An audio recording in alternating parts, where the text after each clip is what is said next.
साथियों, आप सभी को नमस्कार। इवोक आईएएस की 70 बीपीएससी डेडिकेटेड संकल्प बैच में आप सभी का स्वागत है। संकल्प बैच में हम लोग 70 बीपीएससी की प्रिपरेशन करते हैं, मेंस प्रीलिम्स दोनों की ही। जो बच्चे यहाँ से जुड़ना चाहते हो, दिए गए नंबर पर कॉल या मैसेज करके जुड़ सकते हैं। फीस इस बैच की केवल 499 है। हमारे पास एक फुल लेंथ टेस्ट है आज। इस फुल लेंथ टेस्ट के हम 50 क्वेश्चनों को सॉल्व करेंगे। शुरुआती 50 क्वेश्चन, जिसमें आपको हिस्ट्री, पॉलिटी, ज्योग्राफी और कुछ करंट अफेयर्स के क्वेश्चन भी देखने को मिलेंगे। क्लास को शुरू करने से पहले अगर आप लोगों के पास पेन कॉपी नहीं है तो लेकर आइए, वीडियो को पॉज कीजिए, पेन कॉपी लेकर आइए, उसके बाद इस क्लास को देखना शुरू कीजिए। क्योंकि यहाँ पर हम जो आज टेस्ट लगाएंगे उसमें सिर्फ आपको प्रश्न पढ़कर उसका उत्तर नहीं बताएंगे, बल्कि उसको हम डिटेल एक्सप्लेन करेंगे। जो भी ऑप्शन है उसके उन ऑप्शनों को डिटेल में देखेंगे, और उसके अलावा अगर उस प्रश्न का कोई टॉपिक इंपॉर्टेंट है तो उसके हम 360 डिग्री एंगल को कवर करते हुए जो भी प्रीलिम्स रिलेटेड जो भी इंपॉर्टेंट इन्फॉर्मेशन होगी उस टॉपिक के इर्द गिर्द, उसको भी हम कवर अप करेंगे। तो चीज़ों को आप लोग नोट डाउन करते जाइएगा जो चीज़ें आपको नहीं पता हो। तो चलिए बिना देर किए क्लास को अपनी शुरू करते हैं और सबसे पहला क्वेश्चन देखते हैं। हिस्ट्री का क्वेश्चन है। यहाँ पर सूची 1 और सूची 2 आपको दी गई है, मिलाना है। सूची 1 में कुछ सूफी संतों के नाम है और सूची 2 में उनके उपाधियां हैं और उनके उपनाम। शेख निजामुद्दीन औलिया सूफी संत हैं ये। सैयद मोहम्मद गेसुदराज, बहाउद्दीन जकारिया और शेख अहमद सरहिंदी। दूसरी तरफ उपाधियां दी गई हैं। तो शेख निजामुद्दीन औलिया की जो उपाधि है, जो इनका उपनाम है, वो क्या है? महमूद ए इलाही, जिसे ईश्वर का प्रिय भी कहते हैं। तो ये पहला जो सूची है, सूची 2 की तरफ जो उपाधि है ये मैच कर रही है। तो पहले का पहला हम लोग देखेंगे तो एलिमिनेट करते भी जाएंगे ताकि थोड़ी सी प्रैक्टिस भी हो हमारे साथ में। आप लोग यहाँ पर ध्यान देते जाइए और अपने मन में यहाँ पर सोचिए कि इसका उत्तर क्या हो सकता है। हमने बी और डी ऑप्शन को एलिमिनेट कर दिया क्योंकि हमें पता चल गया शेख निजामुद्दीन औलिया की जो उपाधि है वो क्या है? महमूद ए इलाही, जिसे हम ईश्वर का प्रिय भी कहते हैं। आपसे प्रश्न पूछा भी जाता है कि निम्नलिखित में से किस सूफी संत को ईश्वर का प्रिय कहते हैं, तो उस कंडीशन में आपको क्या उत्तर लगाना होगा? निजामुद्दीन औलिया, राइट। अब यहाँ पर पहले से पहला मैच करने के लिए दो ऑप्शन रह गए, ए और सी। दूसरा देखते हैं, सैयद मोहम्मद गेसुदराज। सैयद मोहम्मद गेसुदराज ये बी के साथ मैच करेगा और यहाँ पर बी दोनों के साथ मिल भी रहा है, तो ये ऑटोमेटिक ही मैच कर जाता है। अब आपको कंफ्यूजन होगी बहाउद्दीन जकारिया और शेख अहमद सरहिंदी में। तो बहाउद्दीन जकारिया को आप मिलाइए ऑप्शन इसके सूची 4 से, शेख उल इस्लाम। बहाउद्दीन जकारिया एक सुहारवर्दी शाखा के ये सूफी संत थे और जिनका उपनाम था शेख उल इस्लाम। और शेख अहमद सरहिंदी, शेख अहमद सरहिंदी का उपनाम या इनकी जो उपाधि थी वो क्या थी? मुजादिद। मुजादिद शेख अहमद सरहिंदी को कहा जाता था। बहाउद्दीन जकारिया को हम शेख उल इस्लाम भी कहते थे और ये सुहारवर्दी शाखा से रिलेट करते थे। इस तरह इस प्रश्न का उत्तर हो जाएगा क्या? सी उत्तर हो जाएगा, राइट। अब हम कुछ एडिशनल इन्फॉर्मेशन यहाँ देखते हैं। शेख निजामुद्दीन औलिया, ये आपके लिए सबसे महत्वपूर्ण हो जाता है। शेख निजामुद्दीन औलिया ये शिष्य थे बाबा फरीद के। बाबा फरीद जिसे हम गजे ए शंकर के नाम से भी जानते हैं। तो यहाँ पर एक और ऑप्शन बन सकता था, बाबा फरीद, और दूसरी तरफ क्या दे देते? गज ए शंकर, राइट, गजे शंकर। तो गजे शकर बाबा फरीद का ही उपनाम था। बाबा फरीद की रचनाएं आपको गुरु ग्रंथ साहिब में मिलती हैं। ये आपसे प्रश्न पूछा जाता है कि किस सूफी संत की रचनाएं गुरु ग्रंथ साहिब में मिलती हैं। ये वही गुरु ग्रंथ साहिब है जिसको अर्जुन देव के द्वारा लिखा गया था। सिख गुरु अर्जुन देव के द्वारा लिखा गया था गुरु ग्रंथ साहिब। इसमें बाबा फरीद या जिनका उपनाम है गजे शकर की रचनाएं मिलती हैं, राइट। निजामुद्दीन औलिया ने दिल्ली के 7 सुल्तानों का शासनकाल देखा, लेकिन इनके बारे में कहा जाता है ये किसी के दरबार में नहीं गए थे। अलाउद्दीन खिलजी ने अलाउद्दीन खिलजी ने जब इनसे मिलने की अनुमति मांगी तो इन्होंने साफ कह दिया था, सुल्तान एक दरवाजे से आएंगे और हम दूसरे दरवाजे से निकल जाएंगे। निजामुद्दीन औलिया के गयासुद्दीन तुगलक के साथ इनके अच्छे संबंध थे। निजामुद्दीन औलिया का जन्म हुआ था 1236 में और मृत्यु हुई थी 1325 में। 1325 में इस टाइम तुगलक वंशी शासक गयासुद्दीन तुगलक का शासक था। तो गयासुद्दीन तुगलक के साथ इनके अच्छे संबंध भी थे, ये आपसे पूछा जाता है। इसके अलावा निजामुद्दीन औलिया ये चिश्ती संप्रदाय से संबंधित थे। ईश्वर को पाने का मार्ग इन्होंने प्रेम बताया। ईश्वर को पाने का इन्होंने मार्ग क्या बताया? प्रेम बताया। इनके कुछ प्रमुख शिष्य हैं जिसमें नसरुद्दीन चिराग दहलवी, अमीर खुसरो और जियाउद्दीन बरनी। तो जियाउद्दीन बरनी, अमीर खुसरो और नसरुद्दीन चिराग दहलवी ये सभी निजामुद्दीन औलिया के शिष्य थे। और निजामुद्दीन औलिया किसके शिष्य थे? बाबा फरीद या गजे शकर के। अमीर खुसरो आपसे पूछा जाता है, तो अमीर खुसरो ने भी 8 सुल्तानों का शासनकाल देखा था। बलबन से लेकर गयासुद्दीन तुगलक तक इन्होंने 8 सुल्तानों का शासन देखा। तो ये आपको याद रखना है, अमीर खुसरो ने 8 सुल्तानों का शासन देखा और निजामुद्दीन औलिया ने 7 सुल्तानों का शासनकाल देखा है। प्रश्न आपसे पूछा जाता है कि निम्नलिखित में से दिल्ली सल्तनत के किस व्यक्ति ने दिल्ली सल्तनत के 7 शासकों का शासन देखा है? तो उसमें ऑप्शन दिए जाते हैं, अमीर खुसरो, निजामुद्दीन औलिया, एक नाम और होता है, और फिर ऑप्शन डी कर दिया जाता है, ए बी। तो वहां पर 2 पर्सनालिटी ऐसी हो गई हैं जिसने दिल्ली सल्तनत के 7 सुल्तानों का शासन देखा, निजामुद्दीन औलिया और अमीर खुसरो। चलिए अब हम लोग आगे बढ़ते हैं दूसरे प्रश्न की तरफ। दूसरा प्रश्न कथन और कारक का है। कथन दिया गया है अकबर ने 1575 में अपनी राजधानी में इबादत खाने की स्थापना की। दूसरा इसका कारण दिया गया है अकबर समस्त धार्मिक मामलों को अपने हाथों में लेना एवं धर्म के क्षेत्र में सर्वोच्च स्थिति प्राप्त करना चाहता था। तो यहाँ पे जो कथन और कारण के प्रश्न कैसे सॉल्व किए जाते हैं, तो सबसे पहले कथन पढ़िए। कथन पढ़ने के बाद आप लगाइए क्योंकि। कारण को पढ़ते समय आप लगाइए क्योंकि। तो कथन दिया गया है अकबर ने 1575 में अपनी राजधानी में इबादत खाने की स्थापना की क्योंकि अकबर समस्त धार्मिक मामलों को अपने हाथों में लेना एवं धर्म के क्षेत्र में सर्वोच्च स्थिति प्राप्त करना चाहता था। अब इसके विकल्प हैं ए आर दोनों सही हैं और आर ए की क्या सही व्याख्या करता है। ए आर दोनों सत्य है किंतु आर ए की सही व्याख्या नहीं करता है। सत्य है किंतु ए सत्य है किंतु आर असत्य है। ए असत्य है किंतु आर सत्य है। तो जो पहला ऑप्शन दिया गया है कथन में कि अकबर ने 1575 में अपनी राजधानी में इबादत खाने की स्थापना की, ये बिल्कुल सही है। इबादत खाने की स्थापना 1575 में फतेहपुर सीकरी में की जाती है। मुगल शासक अकबर की जो राजधानी थी वो फतेहपुर सीकरी ही थी। तो इसी फतेहपुर सीकरी में विभिन्न धर्मों को जानने की उत्सुकता के लिए, विभिन्न धर्मों के बारे में जानने की उत्सुकता के लिए यहाँ पर हिंदू हिंदू सिख, पारसी और जैन, बौद्ध, तो सभी धर्मों के धार्मिक विद्वानों को यहाँ पर इबादत खाने में बुलाया जाता था। क्यों बुलाया जाता था? क्योंकि अकबर को सभी धर्मों को जानने की उत्सुकता थी। इसलिए फतेहपुर सीकरी में 1575 में अकबर ने इबादत खाने का निर्माण कराया था। तो कारण गलत है। कारण क्या दिया गया है कि समस्त धार्मिक मामलों को अपने हाथों में लेना और धर्म के क्षेत्र में सर्वोच्च स्थिति प्राप्त करना चाहता था। ये कारण तो सही है, लेकिन ये कारण इस कथन से नहीं सही होता है। सभी धर्मों को अपने हाथों में लेना और धर्म के क्षेत्र में सर्वोच्च स्थिति प्राप्त करने के लिए 1579 में मजहर मजहर को स्थापित किया था। मजहर एक दस्तावेज था। मजहर एक दस्तावेज था। इस दस्तावेज के माध्यम से अकबर को राजनीतिक एवं धार्मिक मामलों का एकमात्र न्यायाधीश बनाया गया था। इस मजहर दस्तावेज को शेख मुबारक के द्वारा तैयार किया गया था। तो ये चीज याद रखना है। कथन और कारण दोनों सही है, लेकिन एक दूसरे की व्याख्या नहीं करता है। ये जो कारण दिया गया है ये बेसिकली मजहर से रिलेटेड है। मजहर जिसे 1579 में लाया गया था, एक दस्तावेज था। इस दस्तावेज के माध्यम से, एक दस्तावेज था जिसके माध्यम से अकबर राजनीतिक और धार्मिक मामलों का एकमात्र न्यायाधीश बन गया था। और इस दस्तावेज को किसने तैयार किया था? शेख मुबारक के द्वारा। राइट। तो इतनी बातें आपको याद रखना है। अब हम अकबर के बारे में कुछ और चीजें जान लेते हैं। जैसे ये आपसे क्रम पूछा जाता है या वर्ष ही पूछ लिया जाता है कि दास प्रथा का उन्मूलन कब किया गया था। अब जिस तरीके से एग्जाम पैटर्न आपका चेंज हुआ है, तो आपको स्टेटमेंट दिए जाएंगे। दास प्रथा, तीर्थ यात्रा कर की समाप्ति, जजिया कर की समाप्ति, दीन इलाही की स्थापना, इस तरीके के आपको स्टेटमेंट दिए जाएंगे। फिर आपसे कहा जाएगा कि आप उनको क्रम से लगाइए। तो 1562 में अकबर ने दास प्रथा को समाप्त किया था। फिर उसके एक वर्ष बाद 1563 में तीर्थ यात्रा कर को समाप्त किया था। 1564 में जजिया कर को समाप्त किया था। 1571 में फतेहपुर सीकरी की स्थापना की थी। 1571 में फतेहपुर सीकरी की स्थापना की थी। देन 1582 में इसने दीन इलाही की स्थापना की थी। दीन इलाही संवत को चलाया था 1583 में। और फिर 1585 में राजधानी फतेहपुर सीकरी से इसने लाहौर को स्थानांतरित कर दिया था। तो ये कुछ सीक्वेंस है अकबर के कार्यों का। 1562 में दास प्रथा का उन्मूलन, 63 में तीर्थ यात्रा कर को खत्म किया, 1563 में, 1563-64 में जजिया कर को समाप्त किया, 1571 में फतेहपुर सीकरी की स्थापना की, 1500 और फतेहपुर सीकरी की स्थापना भी करता है और यहाँ पर फतेहपुर सीकरी को राजधानी भी बनाता है 1571 में ही। 1582 में ये दीन इलाही की स्थापना करता है और 1583 में दीन इलाही संवत चलाया जाता है। दीन इलाही को स्वीकार करने वाला एक हिंदू मात्र था, कौन? बीरबल। राइट, बीरबल। ये भी आपसे पूछा जाता है। 1585 में फतेहपुर सीकरी की जगह फिर से राजधानी लाहौर को स्थानांतरित कर देता है। तो ये सारी बातें आपको याद रखनी है। चलिए अब हम लोग अगला प्रश्न देखते हैं। अगला प्रश्न है गोलकुंडा के निम्नलिखित किस शासक ने हैदराबाद में चार मीनार का निर्माण कराया था? तो गोलकुंडा के पांचवें शासक थे। गोलकुंडा के जो कुतुब शाही राजवंश था उसके पांचवें सुल्तान थे, जिनका कार्यकाल 1562 से 1612 तक था। इनका नाम क्या था? मोहम्मद कुली कुतुब शाह। मोहम्मद कुली कुतुब शाह। अब ये किसके समकालीन है ये भी आपसे पूछा जाता है। तो 1562 से 1612 के बीच आप देख सकते हैं किसका किसका शासनकाल आएगा। तो ये अकबर के शासनकाल के समकालीन थे। जगत गुरु इब्राहिम आदिल शाह, इन सभी का शासन इसी टाइम पर था। तो ये समकालीन वाला थोड़ा सा आप लोग देखते जाइएगा, प्रश्न यहाँ से बन जाता है। चार मीनार के बारे में और कुछ जान लीजिए। 1591 में इसको इस्टेब्लिश किया गया था कुली कुतुब शाह के द्वारा। इंडो इस्लामिक शैली में ये निर्मित है, जिसमें चूना पत्थर, ग्रेनाइट और गारे का प्रयोग किया गया था इसके निर्माण में। तो ये आपको याद रखना है, आपसे पूछा जाता है। गोलकुंडा के कुतुब शाही राजवंश के पांचवें सुल्तान मोहम्मद कुली कुतुब शाह के द्वारा चार मीनार का निर्माण कराया गया था 1591 में।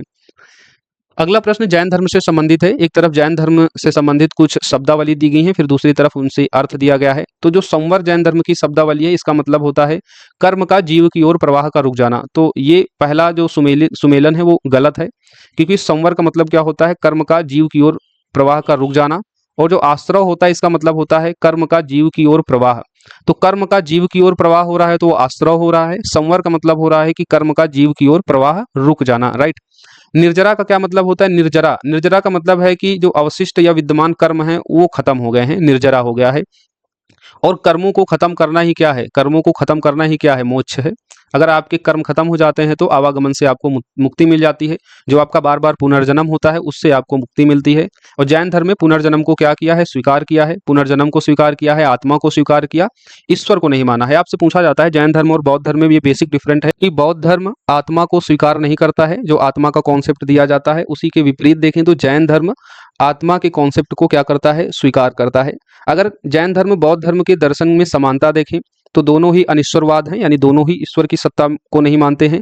कर्म कांडों का दोनों ही धर्म निषेध करते हैं। अहिंसा कर्म पुनर्जन्म, अहिंसा कर्म पुनर्जन्म की सत्ता को दोनों ही धर्म मानते हैं। तो जैन बौद्ध दर्शन में पुनर्जन्म को स्वीकार किया गया है, अहिंसा और कर्मवाद को स्वीकार किया गया है, कर्मकांडों का निषेध है और अनिश्वरवाद को यहाँ पर बताया जाता है। बेसिक डिफरेंट क्या हो जाता है जैन धर्म बौद्ध धर्म में, कि जैन धर्म आत्मा की सत्ता को स्वीकार करता है, वहीं बौद्ध धर्म आत्मा की सत्ता को स्वीकार नहीं करता है। तो ये चीज आपको याद रखना है। बंधन का क्या मतलब होता है, कर्म का जीव के साथ संयुक्त हो जाना। तो कर्म और जो जीव, जीव का मतलब क्या हो गया यहाँ पर, प्राणी, हम सब मानव क्या है, जीव हैं। तो अगर आपके और आपके जो कर्म हैं अगर ये जुड़े हैं, आपस में संयुक्त हैं, तो आप हमेशा क्या रहेंगे, बंधन में रहेंगे, आप मुक्त नहीं हो पाएंगे। आप बार बार अपने कर्मों को भोगने के लिए पुनर्जन्म लेते रहेंगे। तो बंधन वाला भी सुमेलित है, निर्जरा वाला भी सुमेलित है। तो दो विकल्प यहाँ पर सुमेलित हैं और ऊपर दिया गया था 4 युग्म में से कितने युग्म सही सुमेलित हैं। तो यहाँ पर 2 युग्म सुमेलित हैं, सी और डी। ए और बी सुमेलित नहीं है। ये जैन धर्म के बारे में कुछ और इम्पोर्टेंट आप कॉन्सेप्ट समझ लीजिए, और ये आपके एग्जाम में पूछा जाता है। जैसे जैन धर्म से आपसे पूछा जाता है जैन धर्म के त्रिरत्न कौन से हैं, तो आप क्या बताएंगे, सम्यक दर्शन, सम्यक ज्ञान और सम्यक आचरण। क्या बताएंगे, सम्यक ज्ञान, सम्यक दर्शन और सम्यक आचरण, ये जैन धर्म के त्रिरत्न हैं। वहीं बौद्ध धर्म के त्रिरत्न अगर आपसे कभी पूछ लिया जाए, बौद्ध धर्म के त्रिरत्न कौन से हैं, तो बुद्ध धम्म संघ, बुद्ध धम्म और संघ, ये बौद्ध धर्म के त्रिरत्न है। जैन धर्म के त्रिरत्न दर्शन, ज्ञान और आचरण, सम्यक दर्शन, सम्यक ज्ञान, सम्यक आचरण, ये जैन दर्शन के 3 रत्न हैं। जैन धर्म में 5 महाव्रतों के बारे में बताया गया है, सत्य, अहिंसा, आस्तेय मतलब चोरी न करना, अपरिग्रह और ब्रह्मचर्य। ये 5 महाव्रत हैं। ब्रह्मचर्य ये जो महाव्रत है ये बेसिकली महावीर स्वामी जो जैन धर्म के अंतिम और 24वें तीर्थंकर हैं उनके द्वारा जोड़ा गया था। तो आपसे पूछा जाता है कि ब्रह्मचर्य जो है जैन धर्म में किसके द्वारा जोड़ा गया था 5 महाव्रतों में, तो ये महावीर स्वामी 24वें तीर्थंकर के द्वारा जोड़ा गया था। बाकी की जो 4 महाव्रत थे ये पहले से ही थे, सत्य, अहिंसा, अस्तेय और अपरिग्रह। तो 5 महाव्रतों को आपको याद रखना है। महावीर स्वामी के बारे में जान लीजिए। महावीर स्वामी ये 24वें तीर्थंकर हैं, अंतिम तीर्थंकर हैं। अच्छा, जैन धर्म के जो पहले तीर्थंकर थे, जैन धर्म के जो पहले तीर्थंकर थे उनका नाम क्या है, उनका नाम है ऋषभदेव। क्या नाम है, ऋषभदेव नाम है। ऋषभदेव को हम आदिनाथ के नाम से भी जानते हैं, ऋषभदेव को हम आदिनाथ के नाम से भी जानते हैं। तो ये आपको याद रखना है, राइट। ये पहले तीर्थंकर थे। 24वें तीर्थंकर का नाम क्या है, महावीर स्वामी। महावीर स्वामी का जन्म देख लीजिए। महावीर स्वामी का जो जन्म होता है 599 ईसा पूर्व में होता है, कुंडग्राम वैशाली में, कुंडग्राम वैशाली में। और फिर 30 साल की उम्र में ये अपना घर छोड़ देते हैं, गृह त्याग करते हैं। और उसके बाद 12 साल की कठोर तपस्या करते हैं। 12 साल की कठोर तपस्या के बाद ऋजुपालिका एक नदी है, उस नदी के तट पर साल वृक्ष के नीचे इनको जो है कैवल्य प्राप्त होता है। कैवल्य का मतलब क्या है, ज्ञान प्राप्त होता है।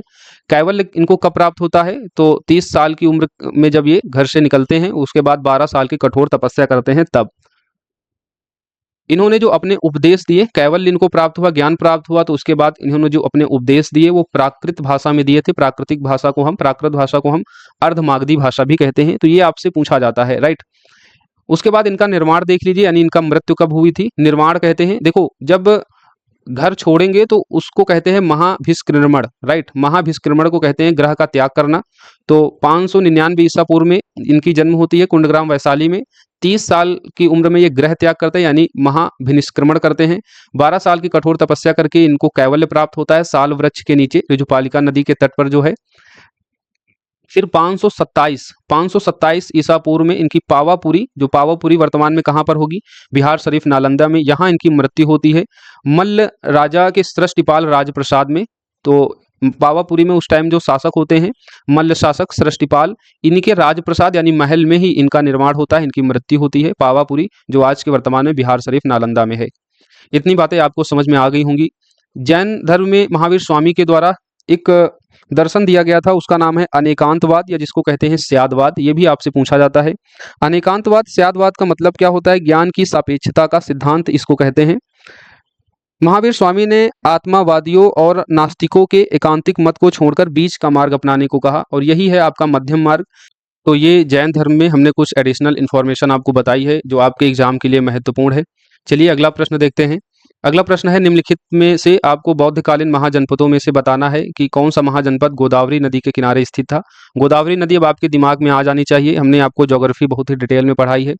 तो ज्योग्राफी में हमने आपको बताया था गोदावरी नदी का कहाँ से उद्गम होता है, किन राज्यों में प्रवाहित होती है। तो गोदावरी नदी ये महाराष्ट्र, फिर तेलंगाना और फिर आंध्र प्रदेश होते हुए बंगाल की खाड़ी में गिरती है। तो गोदावरी नदी के तट पर दक्षिण भारत का एकमात्र महाजनपद था, उसका नाम क्या था? उसका नाम था अस्मक। क्या नाम था? अस्मक नाम था, जिसकी राजधानी थी पैठन। कुल 16 महाजनपद हैं, कुल 16 महाजनपद हैं, और इनकी अगर आप चर्चा देखते हैं तो बौद्ध ग्रंथ अगुत्तर निकाय में मिलेगी, वहीं जैन ग्रंथ भगवती सूत्र में जो है इनका उल्लेख मिलता है। ये आपसे पूछा जाता है 16 महाजनपदों की चर्चा किस जैन ग्रंथ में मिलती है, तो जैन ग्रंथ पूछा जाएगा तो भगवती सूत्र, और बौद्ध ग्रंथ पूछा जाएगा तो आप क्या बताएंगे? अगुत्तर निकाय बताएंगे। राइट, अगुत्तर निकाय बताएंगे। अस्मक ये दक्षिण भारत का एकमात्र महाजनपद था जो गोदावरी नदी के तट पर स्थित था। राजधानी क्या थी? पैठन थी। कुल 16 महाजनपद थे। अब आपको ये 16 महाजनपद एक्चुअली याद होने चाहिए, सही मायने में 16 महाजनपद याद होने चाहिए। और अगर आप 70 बीपीएससी प्रीलिम्स एग्जाम दे रहे हैं तो 16 महाजनपद में से बिहार में कितने जनपद थे वो याद होने चाहिए, उनकी राजधानी कौन सी थी, और बिहार का वर्तमान क्षेत्र जो है किस उस महाजनपद से जो है कहाँ पर रिलेट करता है। तो जैसे बिहार में मैं आपको बता दूं तो बिहार में एक अंग था, अंग महाजनपद, जो सबसे आखिरी में जनपद बना था, अंग महाजनपद, जिसकी राजधानी क्या थी? चंपा थी। बिहार में एक हो गया अंग महाजनपद जिसकी राजधानी क्या थी? चंपा थी। और वर्तमान में अगर इसका क्षेत्र देखेंगे तो आपको भागलपुर और मुंगेर वाला जो क्षेत्र है, भागलपुर और जो मुंगेर वाला क्षेत्र है, ये बेसिकली अंग महाजनपद का हिस्सा था। राइट। वहीं दूसरा अगर आप बिहार में देखेंगे तो आपको मिलेगा वज्जी। वज्जी की राजधानी क्या थी? वैशाली थी। राइट, वैशाली। और इसका अगर आप आधुनिक क्षेत्र देखेंगे तो वैशाली आप जानते हैं हाजीपुर, वैशाली, मुजफ्फरपुर और दरभंगा के आसपास का क्षेत्र था। तो अंग हो गया भागलपुर, मुंगेर, अंग की राजधानी क्या थी उस टाइम? चंपा थी। दूसरा हो गया वज्जी जिसकी राजधानी वैशाली थी, और आधुनिक क्षेत्र वैशाली, मुजफ्फरपुर, दरभंगा के आसपास का क्षेत्र। एक और आपको मिलेगा बिहार में, एक आपको मिलेगा मगध। मगध की राजधानी क्या थी? मगध महाजनपद की राजधानी थी गिरिब्रज। क्या राजधानी थी? गिरिब्रज थी। गिरिब्रज, या फिर बाद में इसको राजगृह कर दिया गया था, गिरिब्रज या राजगृह कर दिया गया था जिसे बाद में। तो ये आपको याद रखना है, मगध की कैपिटल गिरिब्रज या राजगृह थी। और वर्तमान में अगर आप बिहार में इसका क्षेत्र देखेंगे तो पटना और गया वाला क्षेत्र होगा मगध का। तो इस तरीके से मगध, अंग और वज्जी ये आपको बिहार में स्थित महाजनपद मिलेंगे। तो ये आपको पता होने चाहिए 16 महाजनपद, फिर बिहार में कितने महाजनपद थे, और बिहार में उन महाजनपदों का आधुनिक क्षेत्र कहाँ पर है, ये आपसे पूछा जाता है। हम लोग अब आगे बढ़ते हैं। अशोक के निम्नलिखित में से किस शिलालेख में धार्मिक सहिष्णुता की नीति का उल्लेख मिलता है? अशोक के आपको बताना है किस शिलालेख में आधुनिक सहिष्णुता, माफ कीजिए, धार्मिक सहिष्णुता की नीति का उल्लेख मिलता है। तो ये आपको बताना है, ठीक, ये आपको बताना है। कुल 14 शिलालेख थे, 14 शिलालेख थे। अब इन शिलालेखों में आपको बताना है कौन सा शिलालेख में क्या उल्लेखित था, क्या उल्लेखित था। चलिए एक एक करके अब हम लोग देखते हैं। पहला शिलालेख में तो आपको पता होगा कि पहले शिलालेख में पशु बल की निंदा की जाती है। तो पहले शिलालेख में क्या की जाती है? पशु बल की निंदा की जाती है। दूसरे शिलालेख में मनुष्य और पशु दोनों की चिकित्सा व्यवस्था का उल्लेख किया जाता है। राइट, तो पहले में पशु बल की निंदा है, दूसरे में क्या है? पशुओं और इंसानों दोनों के लिए ही चिकित्सीय व्यवस्था का उल्लेख मिलता है। तीसरे शिलालेख में क्या मिलता है? तीसरे शिलालेख में 3 पदाधिकारियों का उल्लेख है, जिसमें युक्त, रज्जुक और प्रादेशिक। युक्त, रज्जुक और प्रादेशिक, इन 3 पदाधिकारियों का उल्लेख मिलता है तीसरे शिलालेख में। तो तीसरे से 3 पदाधिकारी याद रखिएगा, युक्त, रज्जुक और प्रादेशिक, याद रहेगा। राइट। प्रादेशिक की स्थिति वर्तमान में देखें तो जो जिला अधिकारी होता है ना, उसके समान होती है। चौथे शिलालेख में भेरी घोष की जगह धम्म घोष अपनाए जाने की बात की गई थी। भेरी घोष की जगह धम्म घोष अपनाए जाने की बात की गई थी चौथे शिलालेख में। फिर पांचवें शिलालेख में धर्म महामात्रों का उल्लेख मिलता है, धम्म महामात्रों का उल्लेख मिलता है। मौर्यकालीन समाज और वर्ण व्यवस्था का उल्लेख भी आपको इस पांचवें शिलालेख में मिलेगा। पांचवें के बाद आता है छठा शिलालेख। तो छठे शिलालेख में इसमें आत्मनियंत्रण की शिक्षा दी गई थी। किस चीज की शिक्षा दी गई थी छठे शिलालेख में? किसका उल्लेख है? आत्मनियंत्रण की शिक्षा का। उसके बाद जो सातवां और आठवां शिलालेख होता है, इसमें तीर्थ यात्रा और आजीवकों का उल्लेख मिलता है। आपसे पूछा जाता है कि अशोक की तीर्थ यात्रा या आजीवकों का उल्लेख किस शिलालेख में मिलता है, तो आप क्या बताएंगे? सातवें आठवें में, राइट। उसके बाद आते हैं नवे शिलालेख में। तो नवे शिलालेख में सच्ची भेंट और सच्चे शिष्टाचार का उल्लेख मिलेगा। सच्ची भेंट और सच्चे शिष्टाचार का उल्लेख मिलेगा। 10वें में आपको क्या मिलेगा? तो 10वें शिलालेख में आपको मिलता है, इसमें अशोक के द्वारा जो आदेश दिया जाता है, इस शिलालेख में दिया जाता है कि राजा और जो उच्च अधिकारी होते हैं वो हमेशा प्रजा के हित में सोचे। 10वें शिलालेख में क्या किया जाता है? 10वें शिलालेख में उल्लेख मिलता है कि राजा और जो उच्च अधिकारी वो होते हैं वो प्रजा के हित के बारे में उनको सोचना चाहिए। फिर आता है शिलालेख 11 में धम्म की व्याख्या मिलती है। 11वें शिलालेख में धम्म की व्याख्या मिलती है। 12वां शिलालेख देखेंगे तो 12वें शिलालेख में स्त्री महामात्रों की नियुक्ति की बात होती है और पूर्ण रूप से धार्मिक सहिष्णुता की बात होती है। तो धार्मिक सहिष्णुता की और स्त्री महामात्रों की नियुक्ति की जो बात होती है वो बेसिकली किस शिलालेख में होती है? 12वें शिलालेख में। किस शिलालेख में होती है? 12वें शिलालेख में होती है। फिर 13वें शिलालेख में कलिंग युद्ध का वर्णन मिलेगा आपको। 13वें शिलालेख में आपको कलिंग युद्ध का वर्णन मिलता है और 5 यवन राजाओं का भी उल्लेख मिलता है। 5 यवन राजाओं का भी उल्लेख मिलता है और 13वें शिलालेख में कलिंग युद्ध का भी वर्णन आपको मिलेगा। 14वां शिलालेख था, इसमें जनता की धार्मिक जीवन बिताने के लिए जो है प्रेरित किया गया। अशोक ने लोगों से धार्मिक जीवन बिताने को जो है प्रेरित किया अपने 14वें शिलालेख के माध्यम से। तो ये आपको 14 शिलालेख और 14 शिलालेखों में किन बातों का उल्लेख किया गया है ये आपको याद होना चाहिए। जिस तरीके से अब प्रश्न आपके बनेंगे वो अब इसी तरीके से बनेंगे, राइट। तो हमने यहाँ पर डिटेल में सारी चीजों को बताया है। अगला प्रश्न देखते हैं। अगला प्रश्न ये बुद्ध धर्म से संबंधित है। आपको स्टेटमेंट दिए जा रहे हैं, उनमें बताना है कि कौन सी स्टेटमेंट सही है। पहला है हीनयान मत निर्माण प्राप्ति को व्यक्ति का अंतिम लक्ष्य मानता था। ये बिल्कुल सही स्टेटमेंट है। हीनयान महायान, अभी हम आगे इसके बारे में चर्चा करेंगे। महायान मत बुद्ध की कल्पना ईश्वर के रूप में नहीं की, ये स्टेटमेंट गलत है। और महायान ग्रंथ का लेखन पाली भाषा में किया गया है। महायान का पाली भाषा में संकलन किया गया है, ये भी स्टेटमेंट क्या है? गलत है। तो इसमें जो आपको सही स्टेटमेंट मिलेगा वो कौन सा मिलेगा? वो केवल पहला स्टेटमेंट ही सही हो रहा है, राइट। पहला स्टेटमेंट ही केवल क्या हो रहा है? सही हो रहा है। तो उत्तर इसका हो जाएगा ऑप्शन सी। अब इसके बारे में थोड़ा सा डिटेल में चर्चा करते हैं। 4 बौद्ध संगीतियां होती हैं। पहली बौद्ध संगीति होती है 483 ईस्वी पूर्व में राजगृह में। अजात शत्रु इस टाइम शासक होते हैं और अध्यक्षता बनाए जाते हैं पहली बौद्ध संगीति के महाकश्यप, राइट। पहली बौद्ध संगीति में ही बुद्ध की शिक्षाओं का संकलन किया जाता है उनके शिष्य अंगद और उपाली की उपस्थिति में, सुक्त और विनय पिटक के रूप में, राइट। सुक्त पिटक और विनय पिटक के रूप में बुद्ध की शिक्षाओं का क्या किया जाता है? संकलन किया जाता है। उसके बाद आता है दूसरी बौद्ध संगीति। दूसरी बौद्ध संगीति, अच्छा यहाँ पर एक चीज और समझ लीजिए, बुद्ध के त्रिपिटक जो कहे जाते हैं वो विनय पिटक, सूक्त पिटक और अभिधम्म पिटक है। विनय पिटक में संघ संबंधी नियम और आचार की शिक्षाएं बताई गई हैं बुद्ध धर्म से संबंधित। उसके बाद जो सुक्त पिटक है, सुक्त पिटक में धार्मिक सिद्धांत और नैतिक सिद्धांतों पर बल दिया गया है और सुक्त पिटक को हम बुद्ध का इंसाइक्लोपीडिया भी कहते हैं। आप लोग पेन कॉपी लेके बैठे हैं तो इसको लिखते जाइए। सुक्त पिटक को बुद्ध का इंसाइक्लोपीडिया भी कहते हैं। इसमें बुद्ध की मृत्यु के बाद ये त्रिपिटक बने थे जिसमें बुद्ध की शिक्षाओं का संकलन था। तो सुक्त पिटक को बुद्ध का इंसाइक्लोपीडिया कहते हैं। इसमें धार्मिक सिद्धांत और जो बुद्ध की नैतिक सिद्धांत थे उसका संकलन किया गया था। विनय पिटक में जो संघ था, बुद्ध का जो संघ था उसके नियम और आचार की शिक्षाएं दी गई थी। सुक्त पिटक और विनय पिटक का संकलन कब किया गया था? बुद्ध की शिक्षाओं के रूप में, तो पहली बौद्ध संगीति में, राइट। जो अभिधम्म पिटक है, अभिधम्म पिटक का जो संकलन है ये तीसरी बौद्ध संगीति में होता है और अभिधम्म पिटक में दार्शनिक सिद्धांतों को संकलित किया गया। बुद्ध का जो दार्शनिक सिद्धांत था उसको संकलित किया गया था अभिधम्म पिटक में। तो 4 बौद्ध संगीतियां होती हैं। पहली बौद्ध संगीति 483 ईस्वी पूर्व में राजगृह में। अजात शत्रु शासक होते हैं और अध्यक्षता की जाती है इस बौद्ध संगीति की महाकश्यप के द्वारा। बुद्ध की शिक्षाओं का संकलन होता है उनके शिष्य अंगद उपाली के द्वारा। सुक्त पिटक, विनय पिटक का यहाँ पर संकलन मिलता है और विनय पिटक, सुक्त पिटक में हमने बता दिया क्या क्या चीजें हैं, राइट। उसके बाद दूसरी बौद्ध संगीति होती है 383 ईस्वी पूर्व में वैशाली में। अध्यक्षता होती है सुब्बकामी के द्वारा और इस टाइम शासक होते हैं कालाशोक। दूसरी बौद्ध संगीति में क्या होता है, बुद्ध धर्म दो संप्रदायों में बढ़ता है, एक स्थाविरवाद, एक होता है स्थाविरवाद जिसको हम कहते हैं थेरवाद भी। ये आपसे प्रश्न पूछे जाते हैं, स्थाविरवाद, स्थाविरवाद और इसको हम थेरवाद भी कहते हैं। और ये बेसिकली हीनयान का उप संप्रदाय है। अभी हीनयान महायान के बारे में बताएंगे हम। स्थाविरवाद थेरवाद का जो नेतृत्व किया था वो महाकात्यायन के द्वारा किया गया था। स्थाविरवाद या थेरवाद जिसे कहते हैं, ये एक संप्रदाय था। इसका मतलब क्या था, इस संप्रदाय में वो लोग थे जो परंपरागत नियमों में आस्था रखते थे। जो बौद्ध धर्म के जो परंपरागत नियम थे उनमें जो आस्था रखते थे वो स्थाविरवाद या थेरवाद संप्रदाय से संबंध रखते थे। और जो परिवर्तन के साथ नियमों को स्वीकार करते थे, स्वीकार करने वालों का जो संप्रदाय था बौद्ध धर्म में, वो महासंघिक संप्रदाय था। महासंघिक संप्रदाय का जो नेतृत्व किया था वो महाकश्यप ने किया था। और ये आगे चलकर महायान पर आधारित उप संप्रदाय बन गया था। अभी हीनयान महायान हम आगे आपको बताएंगे, राइट।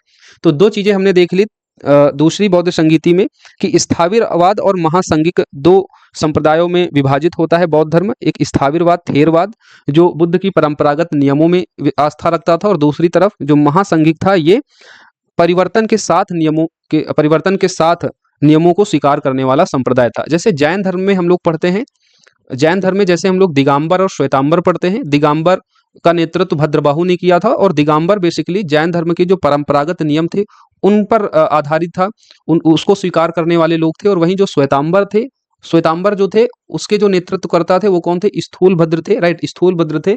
और यहाँ पर परिवर्तन के साथ जैन धर्म को स्वीकार करने वाले लोग आए थे। उसी तरीके से ये है हीनयान महायान। और अगर उसके उप संप्रदाय देखते हैं तो स्थाविरवाद या जिसे थेरवाद कहते हैं और महासंघिक, राइट। अब आती है तीसरी बौद्ध संगीति। 247 ईस्वी पूर्व में तीसरी बौद्ध संगीति का गठन होता है। मोगली पुत्र तिस्सु इसकी अध्यक्षता करते हैं। अशोक के टाइम पर तीसरी बौद्ध संगीति होती है पाटलिपुत्र में। और तीसरी बौद्ध संगीति में अभिधम्म पिटक का संकलन किया जाता है। अभिधम्म पिटक में बुद्ध धर्म के दार्शनिक सिद्धांतों के बारे में बताया गया। फिर आती है चौथी बौद्ध संगीति, और ये पहली शताब्दी ईस्वी में कनिष्क के टाइम पर गठित होती है। इसमें जो अध्यक्षता करते हैं चौथी बौद्ध संगीति की वो करते हैं वासुमित्र। और चौथी बौद्ध संगीति में उपाध्यक्ष भी होते हैं जिनका नाम होता है अश्वघोष। क्या नाम होता है, अश्वघोष। और चौथी बौद्ध संगीति में बौद्ध धर्म दो संप्रदायों में बढ़ जाता है, एक हीनयान दूसरा महायान। हीनयान किससे रिलेट करता है, स्थाविरवाद या थेरवाद से, और महायान महासंघिक से रिलेट करता है, राइट। हीनयान महायान, अब दोनों बातें समझ लिया। हीनयान में वो लोग होंगे जो बुद्ध धर्म के परंपरागत नियमों में आस्था रखकर चलेंगे, और महायान में क्या होगा, महायान में परिवर्तन के साथ चलेंगे। इसलिए हीनयान अधिक कठोर हो जाता है बौद्ध धर्म, और महायान कम कठोर होता है। महायान जो शाखा बनी इसमें क्या किया गया, इसमें बुद्ध का जो है ईश्वरीकरण कर दिया गया। बुद्ध को मूर्ति जो बुद्ध की मूर्ति बनाकर यहाँ पर पूजना शुरू कर दिया गया। बुद्ध में ईश्वर का आरोपण कर दिया गया। हीनयान में व्यक्तिगत निर्माण की बात की गई, और वहीं महायान में व्यक्तिगत निर्माण को स्वार्थ माना गया, और यहाँ पर कहा गया कि सभी को निर्माण प्राप्त करना चाहिए, राइट। अब महायान में जो बुद्ध का ईश्वरीकरण हुआ तो बुद्ध देवता आप देखेंगे कई रूपों में हैं, जैसे अवलोकितेश्वरवाद, और जिनको हम पद्मपाणी भी कहते हैं, तो अवलोकितेश्वर या जिसको हम पद्मपाणी कहते हैं, वज्रपाणी, मैत्रेय, मंजुली, ये बेसिकली बुद्ध ही है। एक भगवान के रूप में जब इनका ईश्वरीकरण किया गया तो ये इनके अलग अलग नाम हैं। जैसे हम लोग विष्णु जी के अलग अलग नाम देखते हैं ना, राम और कृष्ण, वैसे ही ये बुद्ध के देवत्व रूपण नाम है, मैत्रेय, मंजूश्री, वज्रपाणी और अवलिकेतेश्वर, या जिसको हम पद्मपाणी कहते हैं। जो ये पद्मपाणी है ये बेसिकली बोधिसत्व है। बोधिसत्व का जो आपको चित्रांकन मिलता है वो अजंता की गुफाओं में आपको मिलेगा। ये आपसे पूछा जाता है कि पद्मपाणी या बोधिसत्व ये इसका आपको चित्रांकन किस गुफा में मिलता है, तो ये अजंता की गुफा में। अजंता की गुफाएं हैं कहाँ, तो महाराष्ट्र के औरंगाबाद में आपको मिलेंगी, राइट। इतनी बातें आपको समझ में आ गई होंगी। चलिए अब हम लोग अगले प्रश्न की तरफ बढ़ते हैं। बुद्ध के बारे में बहुत सारी चीजें हमने जान ली है। अगला प्रश्न है, यहाँ पर संप्रदाय एक तरफ दिए गए हैं, दूसरी तरफ उनके आचार्यों के नाम दिए गए हैं। जो द्वैतवाद संप्रदाय था बड़ा कंफ्यूज करता है। द्वैतवाद संप्रदाय को हम भेदवाद संप्रदाय भी कहते हैं। और इसके जो आचार्य थे, जो इस संप्रदाय को जो इस्टेब्लिश किया, उनका नाम क्या था, निम्बकाचार्य था। क्या नाम था उनका, निम्बकाचार्य था, तो याद रखिएगा। नेक्स्ट है शुद्धाद्वैतवाद। शुद्धाद्वैतवाद के जो आचार्य थे वो थे वल्लभाचार्य। विशिष्ट द्वैतवाद के जो आचार्य थे वो रामानुजाचार्य थे, और द्वैतवाद के माधवाचार्य थे। इस तरीके से ये सभी ऑप्शन जो हैं सूची 2 से क्रम से सुमेलित हो रहे हैं, तो उत्तर हो जाएगा 1 2 3 4। द्वैताद्वैतवाद के जो आचार्य निम्बकाचार्य थे, इन्होंने सनक संप्रदाय की स्थापना की थी। ये आपको याद रखना है, सनक संप्रदाय की स्थापना किसने की थी? निम्बकाचार्य ने, राइट। वहीं शुद्धाद्वैतवाद के जो आचार्य हैं वल्लभाचार्य, इन्होंने पुष्ट मार्ग का प्रवर्तक किया और रुद्र संप्रदाय को इन्होंने स्टैब्लिश किया। तो रुद्र संप्रदाय का नेतृत्व या पुष्टि मार्ग के जो प्रवर्तक थे, ये कौन थे? वल्लभाचार्य थे, जो शुद्धाद्वैत संप्रदाय से जुड़े हुए हैं। ये बेसिकली जो पुष्टि मार्ग को स्टैब्लिश किया वल्लभाचार्य, ये वैष्णव संप्रदाय से जुड़ा हुआ था, राइट। तो इतनी बातें आपको याद रखना है। पुष्टि मार्ग के प्रवर्तक पूछे जाएंगे तो वल्लभाचार्य, रुद्र संप्रदाय के प्रवर्तक वल्लभाचार्य और शुद्ध द्वैतावाद के प्रवर्तक भी वल्लभाचार्य। विशिष्ट द्वैत के प्रवर्तक कौन थे? तो रामानुजाचार्य थे। द्वैतवाद के प्रवर्तक माधवाचार्य और अद्वैतवाद भी आपसे पूछा जाता है, तो अद्वैतवाद के प्रवर्तक थे शंकराचार्य। नीचे यहाँ पर कुछ हमने अन्य संप्रदाय भी लिख दिए। अच्छा, हमने यहाँ पर पेन से क्यों लिख दिया? क्योंकि आपको बताते समय चीजें भूल ना जाएं, इसलिए पहले से ही हमने नोट डाउन कर लिया ताकि सभी चीजें आपको मैं क्लियर कर सकूं। तो यहाँ पर कुछ अन्य संप्रदाय हैं, जैसे भौतिकवादी संप्रदाय, इसके जो प्रवर्तक थे उनका नाम था पाकुद कच्चायन। अनिश्चयवादी जो संप्रदाय था, इसके प्रवर्तक थे संजय विट्ठलपुत्र। नेक्स्ट जो पाशुपत संप्रदाय था, इसके प्रवर्तक थे लकुलीश। अजीवक संप्रदाय, जिसको नियतिवादी संप्रदाय भी कहते हैं, इसके प्रवर्तक थे मखलीपुत्र गोशाल। आपसे पूछा जाता है कि अजीवक संप्रदाय के प्रवर्तक कौन थे? तो मखलीपुत्र गोशाल। अजीवक संप्रदाय को नियतिवादी संप्रदाय भी कहते हैं। घोर अक्रियवादी जो संप्रदाय था, उसके प्रवर्तक थे पूरन कश्यप। तो ये कुछ आपको अन्य संप्रदाय भी देखना है, पूछा जाता है। तो भौतिकवादी के प्रवर्तक पाकुत कच्चायन, अनिश्चयवादी संप्रदाय के प्रवर्तक संजय विट्ठलपुत्र, पाशुपत संप्रदाय पूछा जाता है तो इसके प्रवर्तक हैं लकुलीस। अजीवक संप्रदाय या नियतिवादी संप्रदाय के प्रवर्तक मखलीपुत्र गोशाल। अक्रियवादी के प्रवर्तक हैं पूरन कश्यप, राइट। अगला प्रश्न मौर्य काल से संबंध रखता है। आपको बताना है कि मौर्यकालीन शासनकाल में प्रयुक्त किए जाने वाला शब्द विविता अध्यक्ष निम्नलिखित में से किसे सही संदर्भित करता है? नौसेना का अध्यक्ष होता था विविता अध्यक्ष, या नमक अधिकारी चारागाहों का अध्यक्ष, या पासपोर्ट विभाग का अध्यक्ष होता था? तो अर्थशास्त्र जो कौटिल्य ने लिखी थी मौर्यकालीन शासन प्रणाली के बारे में, जिसमें चर्चा मिलती है, मौर्यकालीन राजनीति के बारे में चर्चा मिलती है। अब यहाँ से कंफ्यूज ना होना, और अक्सर प्रश्न पूछा जाता है कि कौटिल्य की अर्थशास्त्र किससे संबंधित है? अर्थशास्त्र से, समाज से, राजनीति से। तो उस कंडीशन में आपको जो उत्तर लगाना होता है वो राजनीति लगानी होती है। तो अर्थशास्त्र में मौर्यकालीन आर्थिक क्रियाओं का ज्यादा वर्णन नहीं है, बल्कि वो राजनीति से संबंधित ये बुक है, राजनीति शास्त्र से संबंधित ये बुक है, जिसको किसने लिखा था? कौटिल्य ने। तो इस अर्थशास्त्र जो बुक है, इसमें 26 अध्यक्षों का उल्लेख किया गया। कितने? 26 अध्यक्षों का उल्लेख किया गया है, जिसमें नौसेना का जो अध्यक्ष था इसको कहते थे नवाध्यक्ष, और नमक अधिकारी को लवणाध्यक्ष कहा जाता था। चारागाहों का अध्यक्ष को हम विविता अध्यक्ष कहते थे। तो इसका जो सही उत्तर है वो है ऑप्शन सी। पासपोर्ट विभाग का जो अध्यक्ष था इसको कहते हैं मुद्रा अध्यक्ष। कुछ चीजें आप और नोट डाउन कर लीजिए, मैं बोल रहा हूँ। जैसे जो सीता अध्यक्ष होता था, सीता अध्यक्ष आपसे पूछा जाता है सीता अध्यक्ष, तो ये सीता अध्यक्ष कृषि भूमि का अध्यक्ष होता था। भूमि कर वसूलने का कार्य करता था सीता अध्यक्ष। तो भूमि से संबंधित, भूमि पर लगने वाले टैक्स को वसूलना, तो वो वो कौन करता था? तो सीता अध्यक्ष करता था। तो आपसे पूछा जाएगा तो आप लोग अब लगा लेंगे सीता अध्यक्ष किससे संबंधित है? तो कृषि भूमि से संबंधित था। नेक्स्ट आपसे पूछा जाता है अक्रा अध्यक्ष, तो अक्रा अध्यक्ष पूछा जाएगा तो आप क्या लगाएंगे? ये खानों का नियंत्रण करता था। वहीं अगर आपसे पूछ लिया जाए पन्याध्यक्ष, तो पन्याध्यक्ष ये वाणिज्य विभाग से संबंधित था। पौता अध्यक्ष नाप तौल से संबंधित था, राइट। पौता अध्यक्ष किससे संबंधित था? माप तौल से। ये आपसे पूछा जाता है, राइट। अक्राध्यक्ष हमने क्या बताया? खानों से संबंधित बताया। वहीं आगे पूछा जाता है आपसे सन्निधाता के बारे में, तो सन्निधाता ये राजकोषीय अध्यक्ष होते थे। समहर्ता जो होते थे ये आय का संग्रह करते थे, यानी टैक्स को वसूलते थे।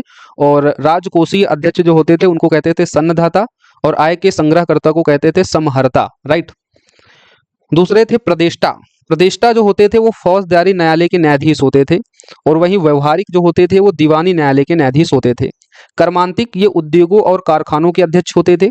कर्मांतिक उद्योगों और कारखानों के अध्यक्ष, और अक्राध्यक्ष हमने बताया था खानों के अध्यक्ष। उसके अलावा इंपॉर्टेंट आपसे एक और पूछा जाता है, आपसे पूछा जाता है एग्रोनोमोई। एग्रोनोमाई जो थे वो मार्ग निर्माण के अधिकारी थे। एग्रोनोमोई आपसे पूछा जाता है, एग्रोनोमोई आपसे पूछा जाता है, ये मार्ग निर्माण के अधिकारी थे। तो ये कुछ अध्यक्ष हैं इंपॉर्टेंट आपसे पूछे जाते हैं, तो आप लोग याद रखिएगा। आगे बढ़ते हैं। अगला प्रश्न है प्रयाग प्रशस्ति के संदर्भ में आपको बताना है निम्नलिखित कथनों पर कथन दिए गए हैं, कौन से कथन सही हैं। प्रयाग प्रशस्ति, इसकी रचना संस्कृत भाषा और चंपू शैली में की गई थी। इस पर समुद्रगुप्त के अतिरिक्त अशोक और जहांगीर के लेख भी उत्कीर्ण हैं।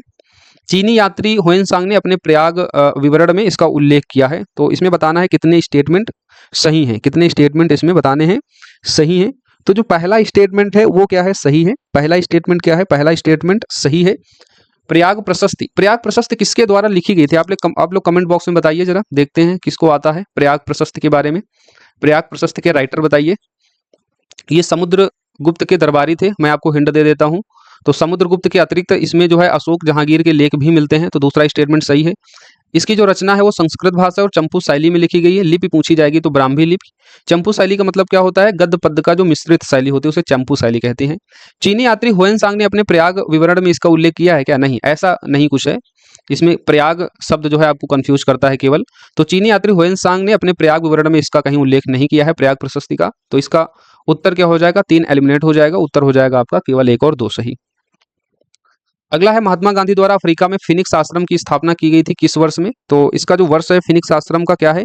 1904 में। 1904 में डरबन में की गई थी, याद रखिएगा। दक्षिण अफ्रीका का जो डरबन शहर है वहां पर गांधी जी के द्वारा फिनिक्स आश्रम की स्थापना की गई थी। और इसी आश्रम में गांधी जी ने अहिंसा और आध्यात्मिकता के जुनून के साथ एक सफल वकील से एक साधारण कृषक में बदलने की अपना यात्रा शुरू की। और यहाँ पर गांधी जी ने सत्याग्रह, सर्वोदय और अहिंसा का सबसे पहले प्रयोग किया था इसी फिनिक्स आश्रम से। और इसको कहाँ स्टैब्लिश किया था? डरबन में गांधी जी ने। डरबन कहाँ? साउथ अफ्रीका में, राइट, 1904 में। गांधी जी ने इसके अलावा दक्षिण अफ्रीका में एक और महत्वपूर्ण फॉर्म बनाया था जिसको कहते हैं टॉल स्टाई फॉर्म, टॉल स्टाई आश्रम। और ये दक्षिण अफ्रीका के जोहान्सबर्ग में बनाया था। तो याद रखिएगा, फिनिक्स आश्रम डरबन में और टॉल स्टाई फॉर्म बनाया था जोहान्सबर्ग में। फिनिक्स आश्रम की स्थापना गांधी जी ने कब की थी? 1904 में। आगे बढ़ते हैं। आगे है बेल्बी कमीशन के बारे में। बेल्बी जो कमीशन गठन होता है इसका उद्देश्य क्या होता है? 1895 में बेल्बी कमीशन गठित होता है और इसको हम शाही आयोग के नाम से भी जानते हैं। तो शाही आयोग दे चाहे बेल्बी कमीशन दे, दोनों का मतलब एक ही है।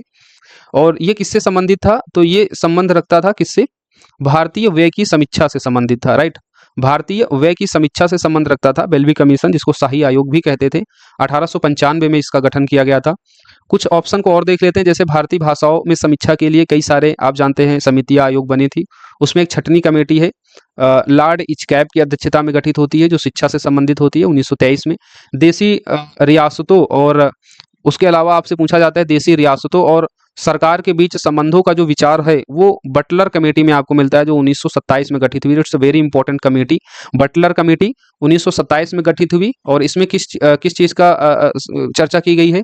तो रियासतों, जो देसी रियासतें, भारत की जो देसी रियासतें थी और सरकार के बीच कैसे संबंध है, इस पर विचार करने के लिए बटलर कमेटी बनाई गई थी 1927 में। एक आपसे पूछी जाती है 1928 में गठित मैक्सवेल ब्लूमफील्ड जांच कमेटी। तो मैक्सवेल ब्लूमफील्ड जांच कमेटी ये बरदौली में लगान दरों की जांच के लिए गठित की गई थी। और इसने पाया था कि जो बरदौली में लगान दर हैं वो अनुचित हैं, इसलिए 30% से घटाकर लगान दर को 6.03 करने की अनुशंसा की गई थी इस मैक्सवेल ब्लूमफील्ड जांच कमेटी के द्वारा। क्लाइड आयोग बना था तेभागा आंदोलन से प्रेरित होकर 1940 में। तो ये आपको याद रखना है, क्लाइड आयोग 1940 तेभागा आंदोलन से प्रेरित था। मैक्सवेल ब्लूमफील्ड जांच कमेटी ये बारदौली आंदोलन से प्रेरित था, जिसमें बारदौली किसानों के ऊपर जो टैक्स लगाया जाता था उसको घटाकर 30% से घटाकर 6.03% करने की अनुशंसा की गई थी। बटलर कमेटी 1927 से बनती है भारतीय रियासत और सरकार के बीच संबंधों पर विचार के लिए। इसमें एक चौथा ऑप्शन था अकाल की बारंबारताओं की समीक्षा के संबंध में। तो अकाल की समीक्षा के लिए जो गठित कमेटी थी उसमें एक थी कैंपवेल कमेटी, 1866 में गठित हुई थी। स्ट्रेची कमेटी 1880 में बनी थी। और आगे है लॉयल कमीशन 1886 में। फिर मैकडोनल्ड कमीशन बना था 1900 में। ये सभी अकाल की बारंबारताओं की समीक्षा के लिए गठित हुई थी। तो कैंपवेल 1866 में, स्ट्रेची कमीशन 1880 में, लॉयल कमीशन 1886 में और मैकडोनल्ड कमेटी 1900 में। ये सभी याद रखिएगा, अकाल की बारंबारताओं की समीक्षा से संबंधित था। बाकी प्रश्न हमारा क्या था? बेल्बी कमीशन का। तो बेल्बी कमीशन, जिसको शाही आयोग भी कहते हैं, 1895 में बना था। भारत में जो व्यय की समीक्षा के संबंध में इसको गठित किया गया था, राइट। अब आगे देखते हैं प्रश्न। आपको बताना है आधुनिक भारत की निम्नलिखित घटनाओं का कालानुक्रम व्यवस्थित करना है। जैसे अंबूर का युद्ध पहला है, वांडीवास का युद्ध, सेंट थोमे और बेदरा का युद्ध। अंबूर का युद्ध कब होता है? तो अंबूर का युद्ध ये सेकेंड कर्नाटक वार है, 1749 से 1754 के बीच होता है और इसमें संधि होती है पौंडुचेरी की संधि। दूसरा है वांडीवास का युद्ध, ये 1760 में होता है सेकेंड कर्नाटक वार में। 1756 से 1763 का जो माफ कीजिए थर्ड कर्नाटक वार जो चलता है उसी के दौरान 1760 में वांडीवास का युद्ध होता है अंग्रेज और फ्रांसीसियों के मध्य। सेंट थोमे का जो युद्ध है ये पहला कर्नाटक वार है। पहला कर्नाटक वार सेंट थोमे का युद्ध है, 1740 से 1748 के बीच होता है और यहाँ एक्स ला चापेल की संधि होती है। एक्स ला चापेल की संधि के द्वारा मद्रास अंग्रेजों को पुनः दे दिया जाता है। नेक्स्ट लिखा है इसमें बेदरा का युद्ध। बेदरा का युद्ध 1759 में होता है डच और अंग्रेजों के बीच में। तो यहाँ आप देख रहे हैं कि तीन जो कर्नाटक युद्ध होते हैं अंग्रेज फ्रांसीसियों के मध्य होते हैं। तीन कर्नाटक युद्ध आपसे पूछा जाता है कि कर्नाटक युद्ध किसके बीच लड़े जाते हैं, तो अंग्रेज फ्रांसीसियों के मध्य। पहला कर्नाटक युद्ध होता है 1740 से 1748 के मध्य और इसमें सेंट थोमे का युद्ध देखा जाता है। सेंट थोमे का युद्ध होता है और फिर एक्स ला चापेल की संधि होती है। एक्स ला चापेल की संधि के माध्यम से मद्रास अंग्रेजों को पुनः प्राप्त हो जाता है, राइट। दूसरा युद्ध होता है दूसरा कर्नाटक युद्ध 1749 से 1754 के बीच में और इसमें युद्ध होता है अंबूर का युद्ध। अंबूर का युद्ध होता है और पांडुचेरी की संधि होती है। तीसरा युद्ध होता है कर्नाटक का जिसको हम कहते हैं वांडीवास का युद्ध 1760 में। और कर्नाटक युद्ध जो तीसरा है वो चलता कब से कब तक है, तो 1756 से 1763 तक। वांडीवास का युद्ध 1760 में होता है। इसी थर्ड कर्नाटक युद्ध में ही इसको हम ऐड ऑन करते हैं। पेरिस की संधि होती है। तो इस तरीके से तीन कर्नाटक युद्ध आपको याद करने हैं।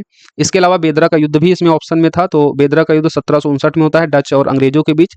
डचों की इसमें पराजय होती है और फिर डचों का अस्तित्व भी यहीं से हम देखते हैं भारत में खत्म हो जाता है। सब कुछ जो है अंग्रेजों को देकर चले जाते हैं संधि के माध्यम से। तो आपको अब इसमें कालानुक्रम लगाना है, तो इसमें कौन सा पहले नंबर पर आएगा? इसमें सबसे पहला आएगा सेंट थोमा का युद्ध, फर्स्ट कर्नाटक वार 1740 से 1748 के बीच। तो तीन पहले आ जाएगा। उसके बाद आएगा आपका सेकंड कर्नाटक युद्ध अंबूर का युद्ध, तो दूसरा फिर आ जाएगा क्रम में। फिर तीसरा बेदरा का युद्ध 1759 और फिर 1760 में वांडीवास का युद्ध। तो इसका उत्तर हो जाएगा ऑप्शन डी। आगे बढ़ते हैं। रैयतवाड़ी व्यवस्था के संदर्भ में आपको बताना है। रैयतवाड़ी व्यवस्था या व्यवस्था ब्रिटिश भारत के सर्वाधिक भू क्षेत्र पर लागू थी। यह व्यवस्था आगरा अवध मध्य प्रांत पंजाब में लागू थी। इस व्यवस्था में किसानों को भूस्वामी माना गया। तो इसमें पहला और तीसरा स्टेटमेंट सही है और दूसरा स्टेटमेंट गलत है, क्योंकि आगरा अवध मध्य प्रांत और पंजाब में जो लागू व्यवस्था थी उसका नाम था महालवाड़ी व्यवस्था। अब हम तीनों यहाँ पर भू व्यवस्था को देखेंगे, यहीं सारी चीजें क्लियर हो जाएंगी। तीन व्यवस्थाएं थी। पहली व्यवस्था आती है स्थायी बंदोबस्त, जिसको कहते हैं जमींदारी व्यवस्था। इसको लाया जाता है 1793 में कार्नवालिस के द्वारा। तो कार्नवालिस स्थायी बंदोबस्त या जमींदारी व्यवस्था के प्रणेता थे। 1793 में लागू होती है भारत में। और ये क्षेत्र होते हैं जहां पर स्थायी बंदोबस्त जमींदारी व्यवस्था लागू होती है, बंगाल, बिहार, उड़ीसा और उत्तरी कर्नाटक में। कुल भूभाग के 19% क्षेत्र पर इस स्थायी बंदोबस्त को लागू किया जाता है।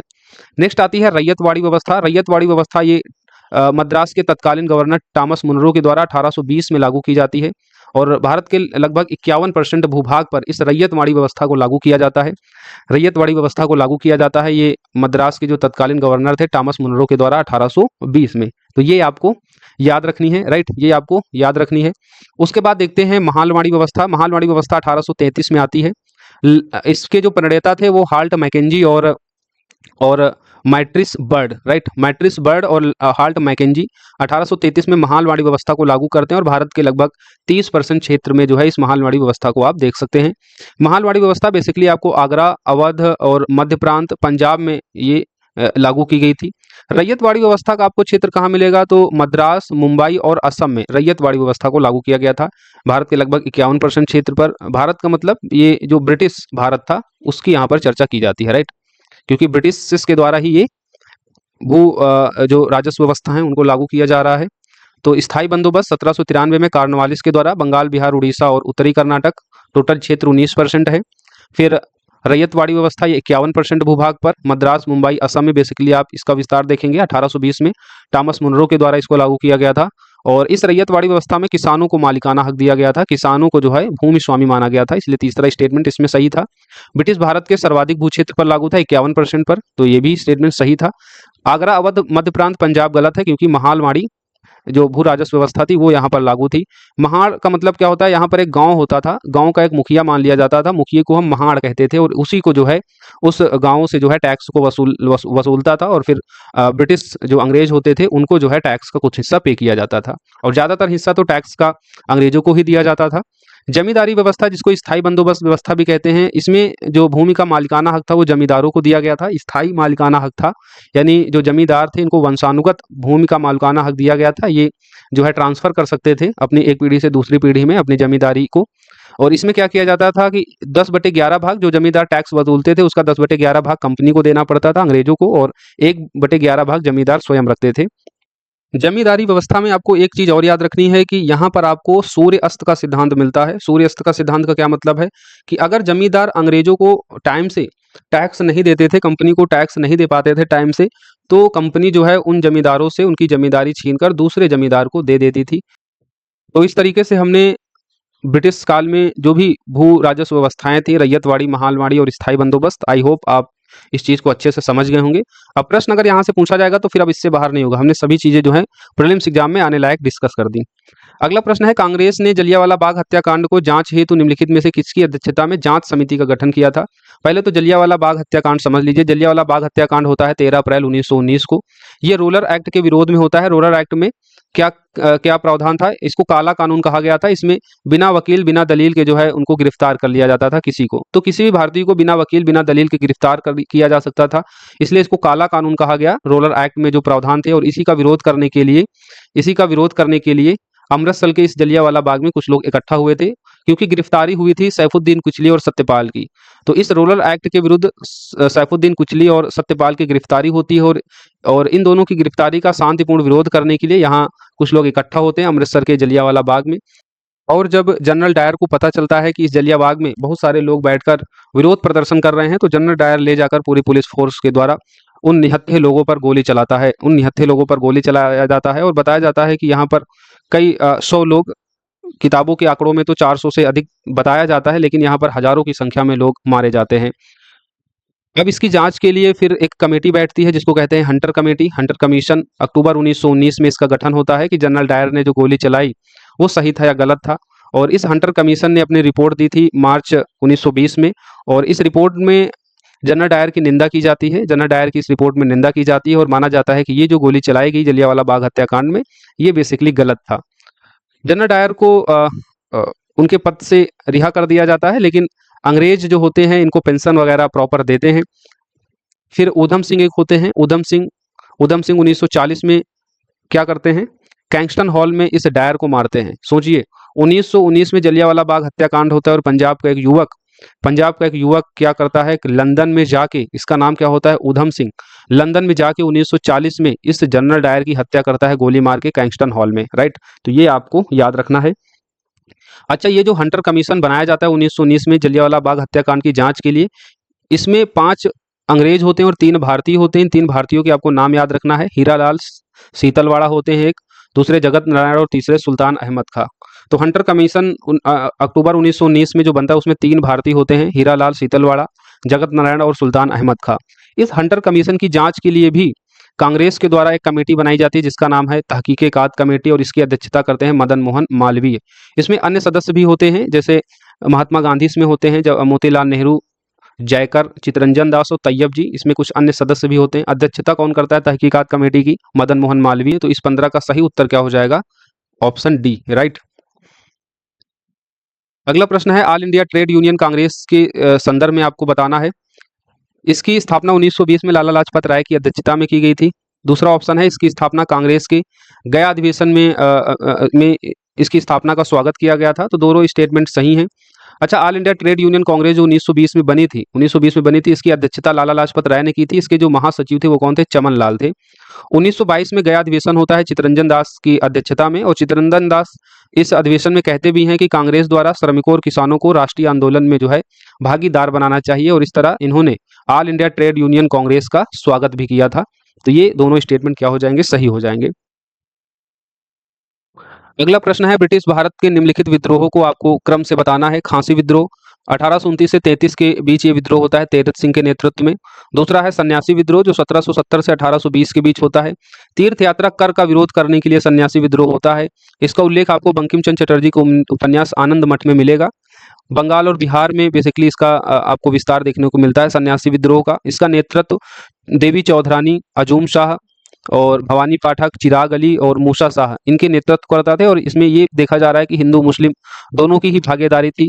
महिलाओं की भूमिका को यहाँ पर सराहा गया था। देवी चौधरानी इस सन्यासी विद्रोह की नेतृत्वकर्ता में शामिल थी। वेलुपंथी विद्रोह ये 1808 से 1809 के बीच होता है। संथाल विद्रोह 1855 से 56 के बीच। नेतृत्व संथाल विद्रोह का करते हैं सिद्धू कन्हू चांद भैरव। संथाल परगना क्षेत्र में विद्रोह होता है। संथाल परगना क्षेत्र आजकल वर्तमान में ये झारखंड में देखेंगे, और बिहार का भी हिस्सा इसमें आता है, जैसे भागलपुर और मुंगेर। तो संथाल परगना आपसे पूछा जाता है, ये आपको बिहार के किस क्षेत्र में मिलेगा? बिहार के हिस्से में तो भागलपुर, मुंगेर, उसके बाद झारखंड का जो हजारीबाग वगैरह है, ये भी संथाल परगना का ही हिस्सा है। संथाल विद्रोह औपनिवेशिक शोषण और साहूकारों के विरुद्ध होता है। साहूकारों के खिलाफ क्यों होता है? क्योंकि स्थायी बंदोबस्त के कारण जो जमीनों का मालिकाना हक इन साहूकारों को दिया जाता है टैक्स वसूलने का, तो संथाल विद्रोह बेसिकली जो है साहूकारों के विरुद्ध होता है स्थायी बंदोबस्त के कारण, और औपनिवेशिक शोषण के विरुद्ध भी इस संथाल विद्रोह को देखा जाता है। 1855 से 56 के बीच नेतृत्व सिद्धू कन्हू चांद भैरव। अब इसका आप लोग क्रम लगा लीजिए, क्रम लगा लीजिए कि इसमें कौन सा पहले आएगा और कौन से क्रम से बाद में आएंगे, राइट। तो इसका सही ऑप्शन क्या हो जाएगा? बी ऑप्शन सही हो जाएगा। 2 3 1 4 पहले आप लगाएंगे सन्यासी विद्रोह 1770 से 1820, फिर 3 आएगा 1808 से 1809, फिर 1 आएगा 1829-33 के बीच खांसी विद्रोह, और फिर 4 आएगा संथाल विद्रोह 1855-56।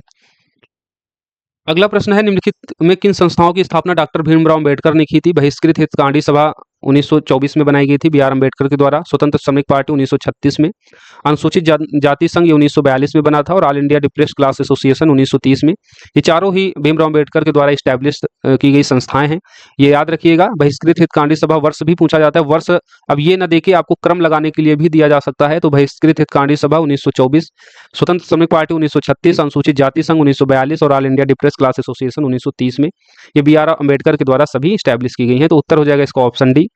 भीमराव अम्बेडकर का जन्म होता है 14 अप्रैल 1891 में, याद रखिएगा, मध्य प्रदेश के महू में। अच्छा, इससे पहले 1926 में भी एमसी राजा के द्वारा ऑल इंडिया दलित वर्ग महासंघ नागपुर में इसको बनाया गया था। हालांकि इसमें भीमराव अम्बेडकर भाग नहीं लेते हैं, इस अखिल भारतीय दलित वर्ग संघ में भाग नहीं लेते हैं, जो नागपुर में एमसी राजा के द्वारा बनाया गया था 1926 में। बाद में ये स्वयं पृथक एक संघ दलित वर्ग बनाते हैं 1930 में, जिसका नाम क्या होता है? All India depressed class association. तो ये आपको याद रखना है। ये भी आपसे पूछा जाता है कि अखिल भारतीय दलित वर्ग संघ की स्थापना जो है एमसी राजा ने कब की थी? तो 1926 में। कहाँ? नागपुर में, राइट। और इस संघ में भीमराव अम्बेडकर भाग नहीं लेते हैं, तो ये एक पृथक संघ दलित वर्ग बनाते हैं 1930 में। नाम क्या होता है? All India depressed class federation या महासंघ या एसोसिएशन, राइट। अब यहाँ पर देख लीजिए, गांधी जी के द्वारा भी आपसे पूछा जाता है, तो अखिल भारतीय हरिजन संघ, या आपसे पूछा जाए अखिल भारतीय अस्पृश्यता विरोधी लीग, तो आप बताएंगे 1932 में गांधी जी के द्वारा जो है इसको स्टैब्लिश किया गया था। अखिल भारतीय हरिजन संघ या अखिल भारतीय अस्पृश्यता विरोधी लीग, जो इसके अध्यक्ष हुए थे उनका नाम क्या था? घनश्याम दास बिड़ला था। तो इस चीज को भी आपको याद रखना है। आगे अब कुछ युद्ध दिए गए हैं और दूसरी तरफ गवर्नर जनरल दिए गए हैं या गवर्नर दिए गए हैं, उस टाइम कौन रहते हैं। तो प्रथम आंग्ल मैसूर युद्ध ये 1767 से 1769 के बीच होता है, हैदर अली और अंग्रेजों के बीच में। मद्रास की संधि होती है, और पहले आंग्ल मैसूर युद्ध में हैदर अली की जीत भी होती है, तो जो ये मद्रास की संधि होती है हैदर अली के पक्ष में होती है। दूसरा होता है आंग्ल मैसूर युद्ध 1780 से 84 के बीच में, यहाँ पर मंगलोर की संधि होती है। और 1782 में जो पट्रोनोवा का युद्ध होता है, इसी द्वितीय आंग्ल मैसूर युद्ध के टाइम पट्रोनोवा का युद्ध 1782 में, इसमें हैदर अली की मृत्यु हो जाती है। हैदर अली और अंग्रेजों का नेतृत्व कर रहे होते हैं आयरकूट। तो हैदर अली और आयरकूट के बीच जो युद्ध होता है उसमें हैदर अली की पट्रोनोवा के युद्ध में मृत्यु हो जाती है। फिर इस जो मैंगलोर संधि होती है द्वितीय आंग्ल मैसूर युद्ध में, तो मैंगलोर संधि बेसिकली टीपू सुल्तान करते हैं, मैसूर की तरफ से टीपू सुल्तान और अंग्रेज, राइट। तो ये आपको याद रखना है। सेकेंड मैसूर युद्ध को शुरू तो करते हैं हैदर अली, लेकिन बीच में ही इनकी मृत्यु हो जाती है 1782 में। उसके बाद नेतृत्व टीपू सुल्तान संभालते हैं। फिर 84 में मैंगलोर की संधि होती है टीपू सुल्तान और किसके बीच में? अंग्रेजों के बीच में। तृतीय आंग्ल मैसूर युद्ध 1790 से 92 के बीच होता है, 1790 से 92 के बीच होता है। श्रीरंगपट्टनम की संधि होती है। श्रीरंगपट्टनम की जो संधि होती है बेसिकली इस संधि के द्वारा जो है टीपू सुल्तान को लगभग अपना आधा राज्य देना पड़ता है और 3 करोड़ रुपए हर्जाने के रूप में भी देना पड़ता है, तीसरी आंग्ल मैसूर युद्ध के दौरान जो श्रीरंगपट्टनम संधि होती है। चौथा आंग्ल मैसूर युद्ध होता है 1799, और इसमें जो है टीपू सुल्तान की मृत्यु हो जाती है। टीपू सुल्तान जो है सहायक संधि स्वीकार नहीं करते हैं, ये श्रीरंगपट्टनम संधि को ही बरकरार रखना चाहते हैं, लेकिन अंग्रेज जो वेलेजली होता है उसका कहना था कि आप सहायक संधि को स्वीकार करो, लेकिन टीपू सल्दी अंग्रेजों के साथ सहायक संधि स्वीकार करने को मना करते हैं। और चौथा आंग्ल मैसूर होता है जिसमें टीपू सुल्तान लड़ते हुए जो है उनकी मृत्यु हो जाती है 1799 में। अब आपको यहाँ पर गवर्नर जनरल का क्रम लगाना है। तो प्रथम आंग्ल मैसूर युद्ध 1767 से 69 वरन हेस्टिंग, तो वरन हेस्टिंग कैसे हो सकता है क्योंकि इनका कार्यकाल तो 1793-85 होता है। द्वितीय आंग्ल मैसूर युद्ध 1780 से 84 लॉर्ड हेस्टिंग, तो लॉर्ड हेस्टिंग का कार्यकाल 1813 से 1823 के बीच होता है, तो पहला भी गलत हो जाएगा, दूसरा भी गलत हो जाएगा। तृतीय आंग्ल मैसूर युद्ध 1790 से 92, कार्नवालिस का कार्यकाल 86 से 93 होता है, 1786-93, तो ये सही हो जाएगा। इस टाइम गवर्नर जनरल कौन होते हैं? गवर्नर जनरल तो नहीं होंगे, इस टाइम गवर्नर होते हैं कार्नवालिस, राइट। चौथा आंग्लो मैसूर युद्ध वेलेजली के कार्यकाल में ही होता है। वेलेजरी का कार्यकाल 1898 से 1805 तक होता है और चौथा मैसूर युद्ध 1799 में होता है। इस तरीके से दो कथन सही है, उत्तर हो जाएगा इसका ऑप्शन बी, राइट। चलिए आगे बढ़ते हैं। अगला प्रश्न है गुरुवायूर सत्याग्रह के बारे में। निम्नलिखित में किस कौन से कथन सही हैं? पहला स्टेटमेंट है, यह किसानों पर आरोपित अत्यधिक कर के विरुद्ध केरल में आरंभ किया गया विद्रोह था। इसमें नारायण गुरु एवं टी.के. माधवन जैसे राष्ट्रीय नेताओं की प्रमुख भूमिका थी। तो दोनों ही स्टेटमेंट गलत हैं। अब इनके बारे में जान लीजिए। जो गुरुवायूर सत्याग्रह होता है ये 1931 में केरल में शुरू होता है, जिसका नेतृत्व के कलप्पन के द्वारा किया जाता है। अस्पृश्यता को खत्म करने के लिए किया जाता है। अस्पृश्यता विरोधी ये सत्याग्रह था। जो दलित होते हैं, जो निम्न वर्ग के लोग होते हैं, उनको मंदिर में प्रवेश दिया जाए।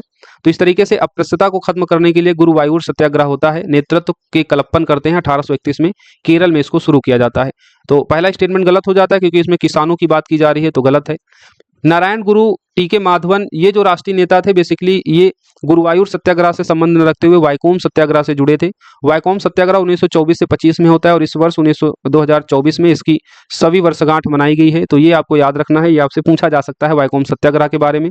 1924-25 में होता है। नेतृत्व करते हैं नारायण गुरु, टी.के. माधवन, केशव मेनन और रामास्वामी पेरियार, ये प्रमुख नेतृत्वकर्ता होते हैं। और ये शुरू कहाँ किया जाता है? बेसिकली त्रावणकोर केरल में, जो वर्तमान में केरल में आपको देखने को मिलेगा, त्रावणकोर केरल में गांधी जी इस वैकोम सत्याग्रह में भाग लेते हैं। और ये शुरू किस लिए किया जाता है? वंचितों और दलितों को मंदिर में प्रवेश कराने हेतु, यानी अस्पृश्यता को खत्म करने के लिए। तो गुरुवायूर सत्याग्रह और वैकोम सत्याग्रह दोनों का उद्देश्य तो सेम होता है, अस्पृश्यता को खत्म करना और वंचितों दलितों को मंदिर में प्रवेश कराना।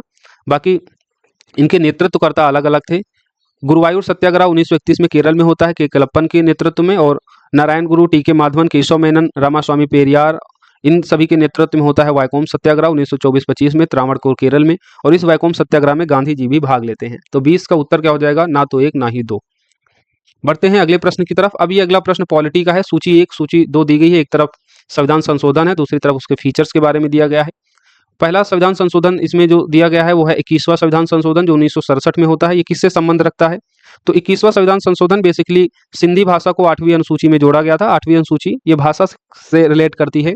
तो 8वीं अनुसूची में सिंधी भाषा को जोड़ा गया था। मूल संविधान में 14 भाषाएं थी। तो इस 21वें संविधान संशोधन 1967 के द्वारा सिंधी भाषा को जोड़ लिया जाता है।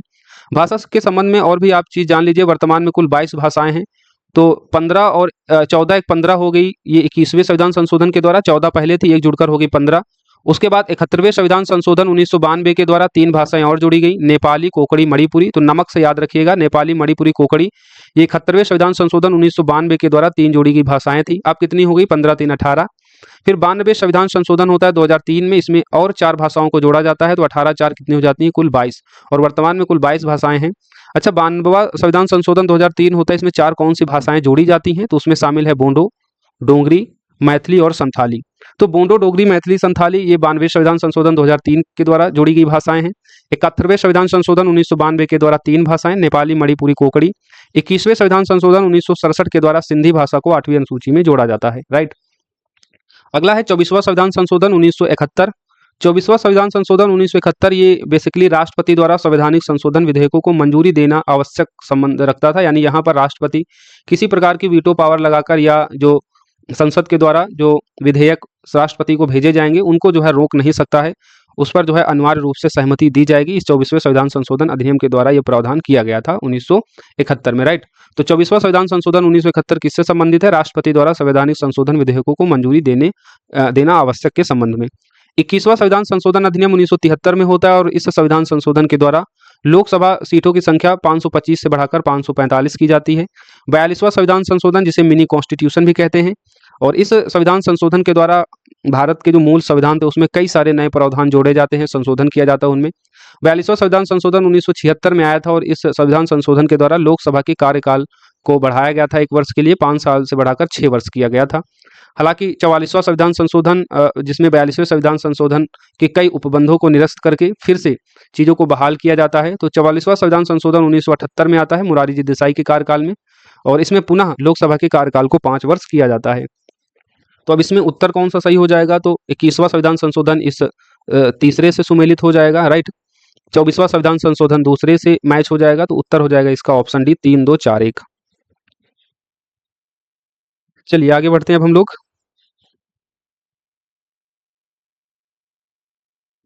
अगला प्रश्न है, निम्नलिखित में से कौन सी समिति लोकसभा के अधीन नहीं है? तो लोकसभा के अधीन कई समितियां हैं, जिसमें शहरी विकास समिति, ग्रामीण विकास समिति, सामाजिक न्याय अधिकारिता समिति आता है, श्रम संबंधित समिति, पेट्रोलियम और प्राकृतिक गैस से संबंधित समिति, रेल संबंधित समिति, जल संसाधन से संबंधित समिति, ये सभी लोकसभा के अधीन समितियां हैं। इसमें स्वास्थ्य और परिवार कल्याण की जो समिति है, ये बेसिकली राज्यसभा के अधीन आने वाली समिति है। राज्यसभा के अधीन समिति है ये स्वास्थ्य परिवार वाली, तो यही आपका सही उत्तर हो जाएगा, नहीं पूछ रहा है, राइट। निम्नलिखित में से किस समिति ने चुनाव आयोग को 3 सदस्यीय निकाय बनाने का सुझाव दिया? तो ये जो सभी नीचे दी गई समितियां बेसिकली चुनाव सुधार से संबंधित हैं। तारकुंडे समिति 1974 में आती है, जयप्रकाश नारायण के द्वारा। दिनेश गोस्वामी समिति 1990 में गठित की जाती है। बोहरा समिति ये 1993 में गठित होती है। अपराध और राजनीति के बीच क्या साठगांठ है, उसकी समीक्षा के लिए। इंद्रजीत गुप्ता समिति चुनावी खर्च की समीक्षा के लिए आती है 1998 में। इसके अलावा तनख्वाह कमेटी 2010 की और JS वर्मा कमेटी 2013 की, ये सभी चुनाव सुधार से संबंधित समितियां हैं। इनके वर्ष भी आपको याद रखना है, क्रम लगाने के लिए पूछा जा सकता है। अब जो प्रश्न आपको दिया गया था कि 3 सदस्यीय निकाय बनाने का सुझाव किसने दिया था चुनाव आयोग के संबंध में, तो वो प्रश्न का सही उत्तर क्या होगा? दिनेश गोस्वामी समिति। अब इसके पीछे की आप कहानी समझ लीजिए। 1950 से 1989 के बीच जो चुनाव आयोग होता है, चुनाव आयोग जो होता है वो एक सदस्य ही होता है। केवल चुनाव आयोग में एक सदस्य होता था जो चुनाव का पूरा संचालन करता था, उसको नियंत्रित करता था। 1989 में होता क्या है, 61वां संविधान संशोधन अधिनियम आता है। 61वां संविधान संशोधन अधिनियम आता है। इसमें मतदाता की आयु जो पहले 21 वर्ष होती थी, उसको घटाकर 18 वर्ष कर दिया जाता है। 18 वर्ष मतदाता की आयु कर दिया जाता है। तो अब मतदान करने वाले लोगों की संख्या बढ़ गई। 61वें कॉन्स्टिट्यूशन अमेंडमेंट के द्वारा क्या किया गया, जो 1989 को होता है, 21 वर्ष से घटाकर 18 वर्ष आयु के मतदाताओं को इसमें जोड़ा गया। अब संख्या बढ़ गई, तो जब संख्या बढ़ गई तो चुनाव आयोग जो एक सदस्य ही होता था, उसको यहाँ पर 3 सदस्य बना दिया गया था। लेकिन 1990 में फिर उसके 1 वर्ष बाद ही फिर इन 2 जो अन्य सदस्यों को जोड़ा गया था, इनको खत्म करके फिर से एक सदस्यीय चुनाव आयोग बना दिया गया, राइट। जब एक सदस्यीय चुनाव आयोग फिर से 1990 में बनाया गया, तो उस कंडीशन में फिर दिनेश गोस्वामी समिति ने सिफारिश की कि नहीं, अब चुनाव आयोग को 3 सदस्यीय ही होना चाहिए, क्योंकि कार्यभार बढ़ गया है, चुनौतियां बढ़ गई हैं। तो फिर उसके बाद 1993 से क्या किया गया, फिर से चुनाव आयोग को 3 सदस्यीय बना दिया गया। एक अध्यक्ष, एक मुख्य निर्वाचन आयुक्त और 2 अन्य निर्वाचन आयुक्तों को चुना जाता है। अच्छा, जो मुख्य चुनाव आयुक्त होता है उसकी नियुक्ति राष्ट्रपति के द्वारा की जाती है, और अन्य जो निर्वाचन आयुक्त हैं उनकी नियुक्ति भी राष्ट्रपति के द्वारा ही की जाती है। लेकिन इसमें एक चीज याद रखना है, मुख्य निर्वाचन आयुक्त को हटाने का प्रावधान वैसे ही है जैसे आप सुप्रीम कोर्ट के न्यायाधीश को हटाते हैं। वही जो अन्य 2 निर्वाचन आयुक्तों को जो नियुक्त किया जाता है राष्ट्रपति के द्वारा, इनको हटाया जाता है मुख्य निर्वाचन आयुक्त की केवल सिफारिश पर, राइट। तो इतनी बातें आपको याद रखनी है। 3 सदस्यीय निकाय बनाने का सुझाव दिया था चुनाव आयोग को दिनेश गोस्वामी समिति ने। इसके अलावा भी कई सिफारिशें की थी, जैसे फोटो पहचान पत्र को लागू करना, EVM मशीन के द्वारा चुनाव कराना, ये सभी सिफारिशें भी दिनेश गोस्वामी के द्वारा की गई थी। आगे बढ़ते हैं। आगे है DPSP के संबंध में आर्टिकल 51 के बारे में। आर्टिकल 51 के अंतर्गत अंतर्राष्ट्रीय शांति और सुरक्षा की अभिवृद्धि हेतु राज्य द्वारा किए जाने वाले प्रयासों में निहित है। पहला स्टेटमेंट, राष्ट्रों के मध्य न्याय संगत और सम्मानपूर्ण संबंधों को बनाए रखना, सही है। अंतर्राष्ट्रीय विधि और संधि बाध्यताओं के प्रति आदर में वृद्धि करना, अंतर्राष्ट्रीय विवादों का मध्यस्थ द्वारा निपटान करना, ये तीनों ही आर्टिकल 51 जिसमें अंतर्राष्ट्रीय शांति और सुरक्षा की अभिवृद्धि की बात की गई है, तो इसके लिए राज्य द्वारा किए जाने वाले प्रयासों में ये सभी चीजें शामिल हैं। तो उत्तर हो जाएगा ऑप्शन डी, 1, 2, तीनों सही। समवर्ती सूची के बारे में बताया गया है कि कौन सी समवर्ती सूची में शामिल है, जैसे श्रम कल्याण, कृषि आय पर कर, समाचार पत्र एवं मुद्रालय और जन्म मृत्यु प्रमाण पत्र। आर्टिकल 246 में संघ सूची, राज्य सूची, समवर्ती सूची के विषयों को बताया गया है। तो आप लोग जरूर इसके बारे में पढ़िए कि संघ सूची में कौन कौन से विषय शामिल हैं, राज्य सूची में कौन से विषय शामिल हैं और समवर्ती सूची में कौन से विषय शामिल हैं। तो समवर्ती सूची की यहाँ पर हम डिटेल में चर्चा किए दे रहे हैं। तो इसमें समवर्ती सूची में श्रम कल्याण और समाचार पत्र, मुद्रालय, जन्म मृत्यु पंजीकरण, जनसंख्या परिवार नियोजन नियंत्रण, संपत्ति का अर्जन और अधिग्रहण, आपराधिक कानून प्रक्रिया, सिविल प्रक्रिया और विवाह, तलाक, आर्थिक और सामाजिक योजनाएं, ये सभी जो है समवर्ती सूची का ही हिस्सा है। याद रखिएगा, आर्थिक और सामाजिक योजनाएं, आपराधिक कानून प्रक्रिया, सिविल प्रक्रिया संहिता, विवाह, तलाक, संपत्तियों का अर्जन और अधिग्रहण, जनसंख्या व परिवार नियोजन नियंत्रण, श्रम कल्याण, समाचार पत्र और मुद्रालय, जन्म मृत्यु पंजीकरण, ये सभी समवर्ती सूची का हिस्सा है। इसमें जो दूसरा स्टेटमेंट है कृषि आय पर कर, ये बेसिकली राज्य सूची के विषय में आता है। ठीक, कृषि आय पर कर जो है वो राज्य सूची का हिस्सा है। राज्य सूची में और कई इंपॉर्टेंट है, जैसे पर कैपिटा इनकम वो आती है राज्य सूची के विषय में। इसके अलावा रेलवे जो पुलिस है वो राज्य सूची के विषय में ही आती है। निखात निधि है ये भी राज्य सूची के विषय में आती है। तो per capita income, railway police और कृषि आय पर कर ये सभी राज्य सूची के विषय के अंतर्गत आते हैं। तो उत्तर इसका क्या सही हो जाएगा? कृषि आय पर कर गलत हो जाएगा क्योंकि राज्य सूची का विषय है। पहला, तीसरा, चौथा ये सही है। उत्तर हो जाएगा ऑप्शन सी। आगे देखते हैं। आगे कुछ सुप्रीम कोर्ट के द्वारा दिए गए वाद हैं, उनके संबंध में आपको बताना है कि उच्चतम न्यायालय द्वारा निम्नलिखित में से किस वाद के अंतर्गत अनुच्छेद 21 के निर्वचन के क्रम में सार्वजनिक स्थानों पर धूम्रपान को प्रतिबंधित किया गया था। पहला है मेनका गांधी बनाम भारत संघवाद, लिली थॉम्सन बनाम भारत संघवाद, के एस पुट्टर स्वामी बनाम भारत संघवाद या मुरली देववाड़ा बनाम भारत संघवाद। तो इसमें जो सही उत्तर है वो है मुरली देववाड़ा बनाम भारत संघवाद। मुरली देववाड़ा बनाम भारत संघवाद। इसमें क्या किया जाता है इसके बारे में आप लोग जान लीजिए। ये 2001 में आता है, मुरली देववाड़ा बनाम भारत संघवाद 2001 में आता है। और इसमें अनुच्छेद 21 के तहत स्वास्थ्य जीवन के अधिकारों को बनाए रखने और मान्यता देने के लिए पूरे भारत में सार्वजनिक धूम्रपान पर जो है प्रतिबंध लगाया जाता है। अब ये जो सार्वजनिक धूम्रपान पर प्रतिबंध लगाया गया, इसके लिए जैसे सभागारों में, अस्पतालों, भवन में, स्वास्थ्य संस्थान जो होते हैं, शिक्षण संस्थान, पुस्तकालय, न्यायालय भवन, सार्वजनिक कार्यालय, सार्वजनिक वाहन, रेलवे सहित जो है इन जगहों पर जो है कोई धूम्रपान नहीं कर सकता है। तो धूम्रपान सार्वजनिक स्थानों पर धूम्रपान पर प्रतिबंध लगाने से संबंधित कौन सा मामला है? तो मुरली देववाड़ा बनाम भारत संघवाद। ये 1921 के तहत ये दिया गया मामला था, सभी लोगों को जो है स्वास्थ्य जीवन जीने का अधिकार के संबंध में। उसके अलावा जो आप 3 अन्य वाद देख रहे हैं, जैसे मेनका गांधी बनाम भारत संघवाद, ये 1978 का मामला है और इसमें व्यक्तिगत स्वतंत्रता की बात की गई थी आर्टिकल 21 के तहत। फिर लिली थॉम्सन बनाम भारत संघवाद, लिली थॉम्सन बनाम भारत संघवाद ये एक अलग केस है। इसके अलावा जो के एस पुट्टर स्वामी बनाम भारत संघवाद देखते हैं, ये भी आर्टिकल 21 के तहत 2017 में आया था, जिसमें निजता के अधिकार को मूल अधिकार के अंतर्गत शामिल किया गया था। तो के एस पुट्टर स्वामी बनाम भारत संघवाद आपसे पूछा जाता है, 2017 का है। इसमें निजता के अधिकार को मूल अधिकार का दर्जा दिया गया था के एस पुट्टर स्वामी के द्वारा। व्यक्तिगत स्वतंत्रता का अधिकार अनुच्छेद 21 के तहत मूल अधिकार माना गया था मेनका गांधी बनाम भारत संघवाद के द्वारा। लिली थॉम्सन बनाम भारत संघवाद ये एक अलग केस है, ये 2013 में आता है। सांसद और विधायकों की निर्भरता के संबंध में आता है अगर उनको अपराधी घोषित किया जाता है।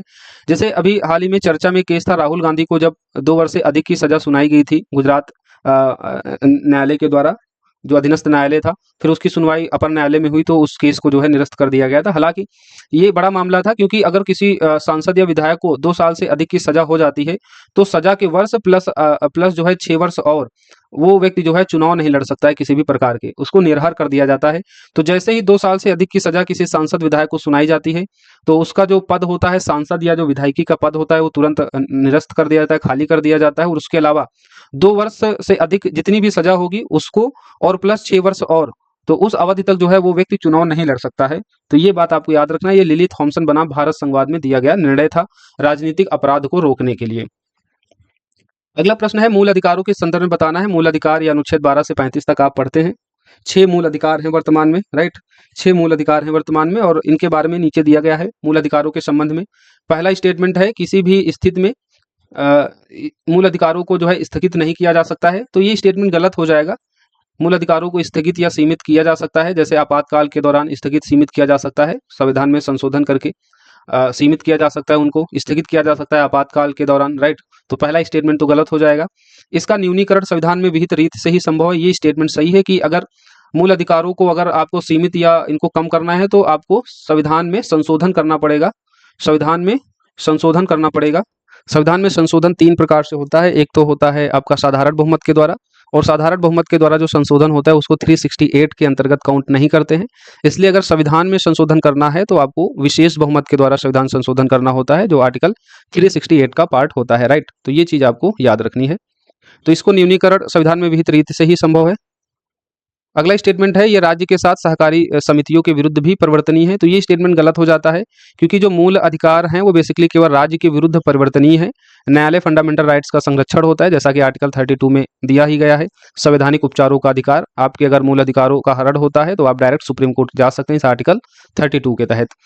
एक स्टेटमेंट और ऊपर था, संविधान में इनके अधित्यजन का प्रावधान किया गया है। तो ये स्टेटमेंट गलत है। अधित्यजन का मतलब क्या होता है कि कोई भी व्यक्ति अपनी इच्छा से अपने विशेषाधिकारों को त्याग सकता है जिनका वह अधिकारी होता है। राज्य किसी व्यक्ति के मूल अधिकारों को इस आधार पर नहीं भंग कर सकता है कि किसी व्यक्ति ने उसका अधित्यजन कर दिया है। तो ये स्टेटमेंट क्या हो जाएगा? गलत हो जाएगा। संविधान में इनके अत्यजन का प्रावधान नहीं है, जैसा कि अमेरिका में ये है। अमेरिका में क्या है कि अगर कोई व्यक्ति अपनी इच्छा से जो है विशेषाधिकारों को त्यागता है, तो फिर राज्य किसी व्यक्ति के मूल अधिकारों को इस आधार पर भंग कर देता है कि किसी व्यक्ति ने उसका अत्यजन कर दिया है, लेकिन भारत में ऐसा नहीं है। तो इस कंडीशन में जो 27 का सही उत्तर हो जाएगा वो कौन सा हो जाएगा? 27 का सही उत्तर हो जाएगा केवल दो स्टेटमेंट सही है, तो इसका बी उत्तर सही हो जाएगा। इसका न्यूनीकरण संविधान में विहित रीत से ही संभव है, बाकी के स्टेटमेंट क्या है? गलत है, क्योंकि राज्य के साथ सहकारी समितियों के विरुद्ध, ये सहकारी समितियों के विरुद्ध प्रवर्तनीय नहीं है, तो ये आपका गलत हो जाएगा। सहकारी समितियों के विरुद्ध जो है ये परिवर्तनीय है, ऐसा नहीं कहीं मूल अधिकार में मेंशन है, केवल राज्यों के विरुद्ध ही फंडामेंटल परिवर्तनीय है, राइट। अगला प्रश्न है, निम्नलिखित में से निर्वाचन आयोग के कार्यों के बारे में बताया गया है। निर्वाचन आयोग, जिसे आर्टिकल 3 to 4 में आप देखते हैं, निर्वाचन आयोग के द्वारा संसद, विधानसभा, राष्ट्रपति, उपराष्ट्रपति के चुनाव कराए जाते हैं। राजनीतिक दलों को मान्यता देना, चुनाव चिन्ह आवंटित करना, विधान परिषद के सदस्यों की निर्भरता के विषय में राज्यपाल को सलाह देना, ये भी इनका कार्य होता है। निर्वाचन आयोग को सौंपे गए कार्यों के निष्पादन में सहायता के लिए क्षेत्रीय आयुक्तों की नियुक्त करना, ये गलत है, क्योंकि निर्वाचन आयोग की सहायता के लिए क्षेत्रीय आयुक्तों की जो नियुक्त की जाती है, ये निर्वाचन आयोग की सलाह पर राष्ट्रपति के द्वारा की जाती है, राइट। तो इसका ऑप्शन 4 गलत हो जाएगा, स्टेटमेंट 4 गलत हो जाएगा, 1, 2, 3 सही है, तो सही उत्तर हो जाएगा ऑप्शन सी। आगे बढ़ते हैं। अगला प्रश्न है, निम्नलिखित में से दल रहित लोकतंत्र की अवधारणा किसने दी थी? तो जयप्रकाश नारायण ने दी थी। जयप्रकाश नारायण के द्वारा दल रहित लोकतंत्र की स्थापना की गई थी। ये जयप्रकाश नारायण और आचार्य नारायण देव के ऑप्शन में है, तो इनके द्वारा सोशलिस्ट पार्टी की स्थापना की गई थी 1934 में, ये आपको याद रखना है। बाकी दल रहित लोकतंत्र की अवधारणा का प्रतिपादन किसने किया था? जयप्रकाश नारायण ने। जयप्रकाश नारायण के बारे में आप लोग अच्छे से पढ़ लीजिएगा, जयप्रकाश नारायण के बारे में आपसे पूछा जाता है। अगला प्रश्न देखते हैं। अनुच्छेद 21 के अंतर्गत आपको बताना है कौन से स्टेटमेंट इसमें शामिल है। पहला है, देश के भीतर संचरण का अधिकार, देश के बाहर संचरण का अधिकार, देश में वापस आने का अधिकार। तो अनुच्छेद 21 के अंतर्गत 2 और 3 स्टेटमेंट सही हैं। देश के भीतर जो संचरण का अधिकार है, ये अनुच्छेद 19(1) की क्लॉज डी के अंतर्गत आता है, ना कि अनुच्छेद 21 के अंतर्गत। तो देश के बाहर जाने और देश से बाहर वापस आने का जो अधिकार है, बेसिकली वो अनुच्छेद 21 के अंतर्गत सम्मिलित है। तो उत्तर हो जाएगा ऑप्शन सी, 2 और 3 सही। अब कुछ ज्योग्राफी के क्वेश्चन है। पहला, एक तरफ पर्वत श्रेणी, दूसरे तरफ दर्रे हैं, और ज्योग्राफी को हमने डिटेल में बताया है। तो अब आप इस टेक्स्ट को लगाइए और देखिए कि प्रश्न आपको आ रहे कि नहीं आ रहे हैं। जैसे पहला है, पीर पंजाल पर्वत श्रेणी, आगे दिया गया है बनिहाल दर्रा, ये सही है, बिल्कुल हमने आपको बताया था। पीर पंजाल पर्वत श्रेणी में ही आपको बनिहाल दर्रा मिलता है, ये जम्मू को श्रीनगर से जोड़ता है, और इसी बनिहाल दर्रे में आपको जवाहर सुरंग भी मिलेगी। नेक्स्ट है जास्कर श्रेणी में फोटुला दर्रा, ये श्रीनगर को लेह से जोड़ता है, श्रीनगर को लेह से जोड़ता है फोटुला दर्रा, राइट। नेक्स्ट है लद्दाख श्रेणी में आपको मिलेगा खारदुंगला दर्रा, तो लद्दाख में है आपका खारदुंगला दर्रा, जो लेह को लद्दाख से जोड़ता है, या फिर स्योक घाटी को नुब्रा घाटी से भी ये जोड़ता है। तो खारदुंगला दर्रा ये नुब्रा घाटी को स्योक घाटी से जोड़ता है घाटी के संदर्भ में। बाकी अगर आपसे स्थान पूछा जाएगा तो लेह को लद्दाख से जोड़ेगा। नुब्रा घाटी ये वही है, ये सियाचिन के ग्लेशियर में स्थित है। सियाचिन भारत का सबसे बड़ा ग्लेशियर है, सियाचिन ग्लेशियर। नुब्रा घाटी जो है इस सियाचिन ग्लेशियर के उत्तर में स्थित है। तो ये सारी चीजें आपको याद रखना है। तो इसमें तीनों ही ऑप्शन सही सुमेलित हैं। पीर पंजाल श्रेणी में बनिहाल दर्रा, जास्कर में फोतुला दर्रा, और लद्दाख श्रेणी में खारदुंगला दर्रा। नेक्स्ट है दुआर। दुआर स्थलाकृतियां बेसिकली ये हिमालय की आपको तलहटी में मिलेंगी, और ये जो स्थलाकृतियां बनती हैं ये पूर्वोत्तर भारत में तिस्ता नदी से, और तिस्ता नदी जो सिक्किम में बहती है वो, और आगे आप जाते हैं तो असम में आपको एक नदी मिलती है धनसिरी नदी, जो ब्रह्मपुत्र की सहायक नदी है। इन दोनों बीच का जो हिस्सा है, जो जलोढ़ मैदान आपको मिलता है हिमालय की तलहटी में, वही दुआर कहलाता है। क्या कहलाता है? दुआर कहलाता है। तो हिमालय की तलहटी में आप देखेंगे उत्तराखंड में आपको उनको दून कहा जाएगा, दून कहा जाता है, और वहीं पूर्वी भारत में, पूर्वोत्तर में जो है इस तरीके की स्थलाकृतियों को हम दुआर कहते हैं। तो दुआर आपको मिलेगा कहाँ पर? पूर्वी भारत में, दार्जिलिंग और सिक्किम हिमालय में। कहाँ मिलेगा? दार्जिलिंग और सिक्किम हिमालय में, तिस्ता नदी और इस धनसिरी नदी के बीच में। तो दार्जिलिंग और सिक्किम हिमालय में आपको क्या मिलता है? ये दुआर स्थलाकृतियां मिलती हैं, हिमालय की तलहटी में है। और ये जो दुआर स्थलाकृतियां हैं बेसिकली चाय की खेती के लिए काफी प्रसिद्ध हैं। तो ये बात आपको याद रखनी है। आगे देखते हैं प्रायद्वीपीय नदियों की विशेषताओं के बारे में। तो प्रायद्वीपीय नदियां और हिमालयी नदियों की विशेषताएं हमने बताई थी। मानसून पर निर्भरता होती है प्रायद्वीपीय नदियां, छोटी और निश्चित मार्ग होता है इनका, आयताकार प्रारूप होता है, क्योंकि नदियां सीधे और सरल रेखी मार्ग में जो है ये विचरण करती हैं, प्रवाहित होती हैं, इसलिए इनका मार्ग आयताकार प्रारूप का हो जाता है। अपेक्षाकृत बड़ी द्रोणी है, ये स्टेटमेंट गलत हो जाएगा, क्योंकि प्रायद्वीपीय नदियों की जो द्रोणी है वो अपेक्षाकृत हिमालयी नदियों की तुलना में छोटी होती है। नदी द्रोणी क्या होता है? जो बड़ी नदी होती है उसके जल ग्रहण क्षेत्र को हम क्या कहते हैं? द्रोणी कहते हैं। जल ग्रहण क्षेत्र, जिसमें सभी सहायक नदियां आकर जब मिलती हैं तो वो पूरा जो क्षेत्र बनता है उस बड़ी नदी का, उसी को कहते हैं जल ग्रहण क्षेत्र। जहां जहां से उसको जल मिल रहा है उस पूरे क्षेत्र को जल ग्रहण क्षेत्र या उस नदी की जो है नदी द्रोणी कहा जाता है। तो बड़ी नदी के जल ग्रहण क्षेत्र को ही क्या कहते हैं? नदी द्रोणी कहते हैं। और प्रायद्वीपीय नदियों की विशेषताओं में क्या है कि अपेक्षाकृत छोटी नदी द्रोणी होती हैं। तो इस तरीके से जो इसका सही उत्तर हो जाएगा ऑप्शन 1 2 3 सही, ऑप्शन सी राइट, चौथा वाला गलत हो जाएगा। नीलगिरी और अन्नामलाई पहाड़ी पर पाए जाने वाले सोलास वन, हमने वनस्पतियों वाला जो टॉपिक पढ़ाया था उसमें साफ साफ लिखाया था सोलास वन क्या होते हैं। सोलास वन शीतोष्ण कटिबंधीय वन है जो नीलगिरी और अन्नामलाई पहाड़ियों पर आपको देखने को मिलेंगे। ये एक प्रकार के पर्वतीय वन है, पर्वतीय वन है नीलगिरी और अन्नामलाई पहाड़ियों के। तो ये कैसे हो जाएंगे, शीतोष्ण कटिबंधीय वन, ये हमने आपको डिटेल में बताया था राइट। तो सोलास वन शीतोष्ण कटिबंधीय वन है। ज्योग्राफी में हम बहुत डिटेल में नहीं जाएंगे क्योंकि क्लासेज में हमने सभी बातें आपको समझाई हैं।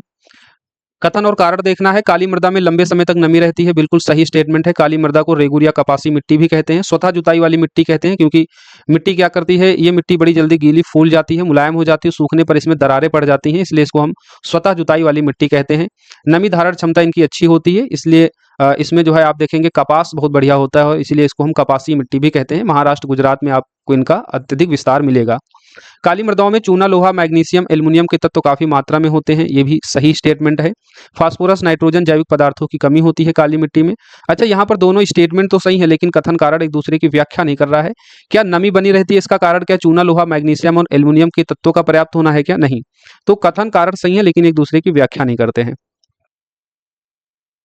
अगला प्रश्न है, निम्नलिखित में से कौन सा मानसूनी निवर्तन का संकेत है। मानसूनी निवर्तन का क्या मतलब होता है, मानसून का लौटना। अभी हमने लेटेस्ट में भारत का जलवायु और मानसून वाला टॉपिक पढ़ा था, मानसून के लौटने को ही मानसून का निवर्तन कहते हैं। ये उत्तर पूर्वी मानसून है, उत्तर पूर्वी मानसून जो उत्तर पूर्वी की जो व्यापारिक पवनें होती हैं स्थल खंड से अब समुद्र की तरफ इनका प्रवाह होने लगता है, क्योंकि यहाँ पर क्या होता है, ये शीत ऋतु में होता है, शीतकाल जब प्रारंभ होता है स्थल के अंदर ठंडा हो जाता है, ठंडा होने की वजह से यहाँ पर हाई प्रेशर जनरेट होता है और समुद्र में अपेक्षाकृत जो टेम्परेचर होता है वो स्थल खंड के मुकाबले ज़्यादा होता है, क्योंकि स्थल जल्दी से ठंडे गर्म होते हैं और वहीं जो जल खंड होता है वो देर से ठंडा और गर्म होता है। तो हाई प्रेशर स्थल खंड में, लो प्रेशर होता है सागर में, तो हाई प्रेशर से लो प्रेशर की तरफ पवनें चलती हैं। तो उत्तर पूर्वी व्यापारिक पवनें होती हैं, क्यों, क्योंकि ये उत्तर पूर्व से दक्षिण पश्चिम की तरफ बहती हैं स्थल खंड से सागर की ओर। तो इनको कहते हैं उत्तर पूर्वी मानसून भी। ये शीतकाल में चलती हैं, इनको कहते हैं मानसून का निवर्तन या मानसून का लौटना। सितंबर के प्रारंभ से स्टार्ट होता है और अक्टूबर के मध्य तक आप इन्हें देख सकते हैं। मानसून जब लौटता है तो आकाश साफ हो जाता है, तापमान में वृद्धि होती है, आर्द्रता उच्च इसलिए यहाँ पर लिखी जा रही है, उच्च आर्द्रता इसलिए यहाँ पर सही है क्योंकि इस टाइम क्या होता है, जो पानी मानसून में गिर गया होता है, मानसून के टाइम जब पानी गिरता है तो भूमि में नमी और स्थल खंड में क्या होता है, पानी भरा होता है। तो जब तापमान अधिक हो जाता है तो वो जो पानी होता है वो आर्द्रता का रूप हम देखते हैं, आर्द्रता जो है हमारे एटमॉस्फेयर में बढ़ जाती है उसकी वजह से, इसलिए आपको उच्च आर्द्रता देखने को मिलेगी राइट। उच्च आर्द्रता भी देखने को मिलती है स्थल खंड में और इसी इसी को हम कार्तिक मास की ऊष्मा कहते हैं, कार्तिक मास की क्या कहते हैं, ऊष्मा कहते हैं राइट। तो ये सारी चीजें याद रखना है। अच्छा, उत्तर पूर्वी जो मानसून होता है इसकी एक शाखा क्या है, इस टाइम बारिश तो नहीं होती है, स्थल खंड में देखेंगे तो बारिश नहीं होगी भारत में, लेकिन एक हिस्सा होता है, वो हिस्सा है पूर्वी घाट का जो कोरोमंडल तट है तमिलनाडु का। इसमें क्या होता है, जो पूर्वी मानसून की एक शाखा ये बंगाल की खाड़ी से आर्द्रता ग्रहण करती है और बारिश करती है, इसीलिए शीत ऋतु में कभी पूछा जाएगा बारिश कहाँ होती है तो दक्षिण भारत का जो पूर्वी घाट है कोरोमंडल तट या राज्य के क्रम में तमिलनाडु में आप देखेंगे तो यहाँ बारिश होती है। और शीत ऋतु में एक बारिश और होती है पश्चिमी विक्षोभों से, पश्चिमी विक्षोभों से बारिश होती है जो भूमध्य सागर से आर्द्रता ग्रहण करते हुए आती है और फिर उत्तर पश्चिम भारत में जो है बारिश करती है, पंजाब हरियाणा, जो रबी की फसल के लिए काफी अच्छी मानी जाती है। तो 1 2 3 स्टेटमेंट सही है। ये चौथा स्टेटमेंट जो मानसून के निवर्तन का गलत हो जाएगा, प्रायद्वीप के पश्चिमी भाग में बारिश नहीं करती बल्कि पूर्वी भाग में बारिश होती है। तो उत्तर हो जाएगा ऑप्शन सी 1 2 3 सही। काजू की खेती के लिए कौन सी सर्वाधिक उपयुक्त मिट्टी होती है, तो ये लेटराइट मिट्टी होती है। लेटराइट मिट्टी आपको कहाँ मिलेगी, मिट्टी वाला टॉपिक पढ़ाया था हमने, बताया था कि जहाँ अत्यधिक बारिश और अत्यधिक तापमान होता है उस कंडीशन में आपको लेटराइट मिट्टी का निर्माण होता है। लेटराइट मिट्टी में आप देखते हैं जो एल्युमिनियम और फेरस ऑक्साइड और पोटास होता है इसकी मात्रा अधिक होती है। नाइट्रोजन, कैल्शियम और फास्फेट ये और जैव पदार्थ जो होते हैं इनकी आपको कमी होती है। लेटराइट मिट्टी में निच्छालन होता है क्योंकि यहाँ पर जो है बारिश अधिक होती है, बारिश अधिक के कारण निच्छालन की प्रक्रिया इस मिट्टी में आपको देखने को मिलती है राइट। और काजू की कृषि जो है ये लेटराइट मिट्टी में मिलती है। लेटराइट मिट्टी आपको महाराष्ट्र, आंध्र प्रदेश इन जगहों में आपको लेटराइट मिट्टी मिलेगी और तमिलनाडु, केरल जहाँ पर बारिश और टेम्परेचर ज़्यादा होगा वहाँ पर लेटराइट मिट्टी का फॉर्मेशन होता है। बाकी पीटमय मिट्टी, पीटमय मिट्टी एक तरह की दलदली मिट्टियाँ हैं, ये दलदली मिट्टी होती है, यहाँ पर ह्यूमस की मात्रा होती है पीटमय मृदा में। लवणी मिट्टी ये आपको ऐसी जगह मिलेंगी जहां बारिश कम होती है और टेम्परेचर अधिक होता है। बेसिकली जो मरुस्थलीय क्षेत्र में आपको मिट्टी मिलेगी वो लवणी मिट्टी देखने को मिलती है। काली मिट्टी के बारे में ऊपर हमने बताया ही था। तो काजू की खेती के लिए कौन सी मिट्टी आपको देखने को सबसे अच्छी मिलेगी, तो लेटराइट मिट्टी में काजू बढ़िया होता है, इसलिए आप देखते हैं महाराष्ट्र, कर्नाटक यहाँ पर आपको काजू की खेती बढ़िया होती है। काजू सबसे ज्यादा होता भी महाराष्ट्र में है। निम्नलिखित में कौन सी पहाड़ियां अरुणाचल प्रदेश में स्थित है, अरुणाचल प्रदेश राज्य में है? तो डफला, अबोर, मिसमी, ये तीनों जो है अरुणाचल प्रदेश की पहाड़ियां हैं। मिकिर की पहाड़ी आपको असम में मिलेंगी। मिकिर की पहाड़ी असम में है। बाकी डफला, अबोर, मिसमी, मिरी, ये सभी पहाड़ियां कहाँ हैं? अरुणाचल प्रदेश में। तो उत्तर सही क्या हो जाएगा? दो को निकाल दीजिए, बाकी सब सही हैं। तो ऑप्शन सही हो जाएगा बी, 1, 3, 4। अगला प्रश्न है, शीत ऋतु के प्रारंभ में तमिलनाडु के तटीय प्रदेश में होने वाली निम्नलिखित में से किसका परिणाम है? अभी हमने ऊपर बताया, उत्तर पूर्वी मानसून से जो है तमिलनाडु कोरोमंडल में जो है बारिश होती है, उत्तर पूर्वी मानसून से शीत ऋतु में। उसके अलावा दक्षिण पश्चिम मानसून के बारे में जान लीजिए। दक्षिण पश्चिम मानसून जो है वो जून से स्टार्ट हो जाता है। केरल में 5 जून को जो है मानसून एंटर करता है और दक्षिण पश्चिम मानसून से ही भारत में सर्वाधिक वर्षा होती है। पूरे भारत में इस दक्षिण पश्चिम मानसून से बारिश होती है। 80% जो बारिश होती है इसी दक्षिण पश्चिम मानसून से ही होती है और यही दक्षिण पश्चिम मानसून है जो भारत की जलवायु को मानसूनी जलवायु बनाता है। राइट, मानसूनी जलवायु बनाता है। ये दक्षिण पूर्वी व्यापारिक पवनें हैं जो हिंद महासागर से आर्द्रता ग्रहण करके दक्षिण पश्चिम से उस उत्तर पूर्व की तरफ बहती हैं। हिंद महासागर और अरब सागर यहाँ से ये आर्द्रता ग्रहण करती हैं। हिंद महासागर के बेसिकली पार्ट है अरब सागर, बंगाल की खाड़ी। तो इस हिंद महासागर से आर्द्रता ग्रहण करती हैं और फिर ये भारत के स्थल खंड में बारिश करती हैं। तो इस प्रश्न का उत्तर क्या हो जाएगा? शीत ऋतु में जो तमिलनाडु में बारिश होती है वो उत्तर पूर्वी मानसून से होती है। अगला प्रश्न है, दो आपको कथन कारण दिए गए हैं। प्रायद्वीपीय भारत में कोई निश्चित शीत ऋतु नहीं है और इसका कारण है प्रायद्वीपीय भारत समुद्र के समकारी प्रभाव में रहता है। हमने भारत की जलवायु के संबंध में विशेषताओं में ये बात की थी कि जो प्रायद्वीपीय भारत है, जो समुद्र के जो तटीय क्षेत्र होते हैं, ये समकारी प्रभाव यहाँ को देखने को मिलता है। इसलिए जलवायु की विषमता यहाँ पर बहुत कम होती है और इसीलिए शीत ऋतु यहाँ पर आपको कोई निश्चित नहीं मिलेगी। यहाँ का टेम्परेचर लगभग समान होता है, जैसा शीत ऋतु में होता है वैसा ही आपको टेम्परेचर यहाँ पे ग्रीष्म ऋतु में लगभग मिलता है। तो कथन और कारण दोनों सही है, एक दूसरे की व्याख्या भी करते हैं कि प्रायद्वीपीय भारत में कोई निश्चित शीत ऋतु नहीं है। उसका कारण क्या है? प्रायद्वीपीय भारत जानते हैं ये समुद्र से घिरा हुआ है। कारण क्या है कि समुद्र के समकारी प्रभाव का यहाँ पर अनुभव रहता है। राइट, अब कुछ करंट अफेयर्स के क्वेश्चन है। एशियाई बिलियर्ड्स चैंपियनशिप 2024 के संदर्भ में बताना है निम्नलिखित में कौन सा कथन सही है। इसका आयोजन रियाद सऊदी अरब में हुआ है, बिल्कुल सही है। एशियाई बिलियर्ड्स चैंपियनशिप 2024 का आयोजन रियाद सऊदी अरब में हुआ है। इस प्रतियोगिता में विजेता भारत के पंकज अडवाणी थे, ये गलत है। जो एशियाई बिलियर्ड्स चैंपियनशिप है इसके विजेता कौन थे? ध्रुव सीतलवाड़ा थे। इन्होंने पंकज अडवाणी को हराकर तीसरी बार एशियाई बिलियर्ड्स का खिताब जीता है। तो इस बात को याद रखना। आयोजन कहाँ हुआ? रियाद सऊदी अरब में एशियाई बिलियर्ड्स कप का। तो इसका सही उत्तर क्या हो जाएगा? केवल एक, ऑप्शन ए सही। आगे प्रश्न है, किस उच्च न्यायालय द्वारा मासिक धर्म अवकाश नीति लागू की गई है? तो इसका सही जवाब हो जाएगा सिक्किम। सिक्किम उच्च न्यायालय के द्वारा हाल ही में मासिक धर्म अवकाश जो है वो लागू की गई है और सवैतनिक है। यदि महिलाओं के मेंस्ट्रुएशन टाइम पीरियड में उनको जो है छुट्टी मिलेगी, मासिक अवकाश मिलेगा और उस अवकाश का कोई वेतन नहीं कटेगा और ये कदम उठाया गया है सिक्किम उच्च न्यायालय के द्वारा। तो ये याद रखिएगा, इंपॉर्टेंट है ये। जून 2024 में भारत की सबसे बड़ी तेंदुआ सफारी का उद्घाटन बनेरघट्टा जैविक उद्यान में किया गया है। ये सभी हमने अपनी करंट अफेयर्स की क्लासेज में कराए हैं। बनेरघट्टा जैविक उद्यान है कहाँ? तो ये कर्नाटक में है और यहाँ पर भारत की सबसे बड़ी तेंदुआ सफारी का उद्घाटन किया गया है। ब्रिक्स गेम 2024 के संदर्भ में बताना है। आयोजन इसका कजान रूस में किया गया है, सही है। इस प्रतियोगिता में भारत दूसरे स्थान पर है, गलत है। तो ब्रिक्स गेम 2024 में भारत का जो स्थान है बेसिकली 8वें स्थान पर है। कुल 16 पदक जीते हैं ब्रिक्स गेम में, एक स्वर्ण पदक जीता है। स्वर्ण पदक जिसको मिला है वो कौन है?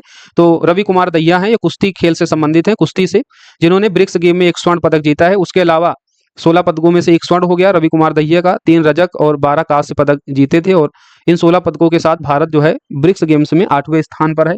बाकी अगर ब्रिक्स गेम्स में आप टॉप 3 कंट्री देखेंगे तो पहले नंबर पर रूस है, दूसरे पर बेलारूस और तीसरे पर चीन है। तो दूसरा स्टेटमेंट गलत हो जाएगा, पहला सही। उत्तर हो जाएगा केवल ए सही। हाल ही में खबरों में रहा संज्ञान ऐप बताना है किससे संबंधित है। तो संज्ञान ऐप बेसिकली आरपीएफ का ऐप है, आरपीएफ का है ये, आरपीएफ याद रखिएगा। संज्ञान ऐप किससे संबंधित है?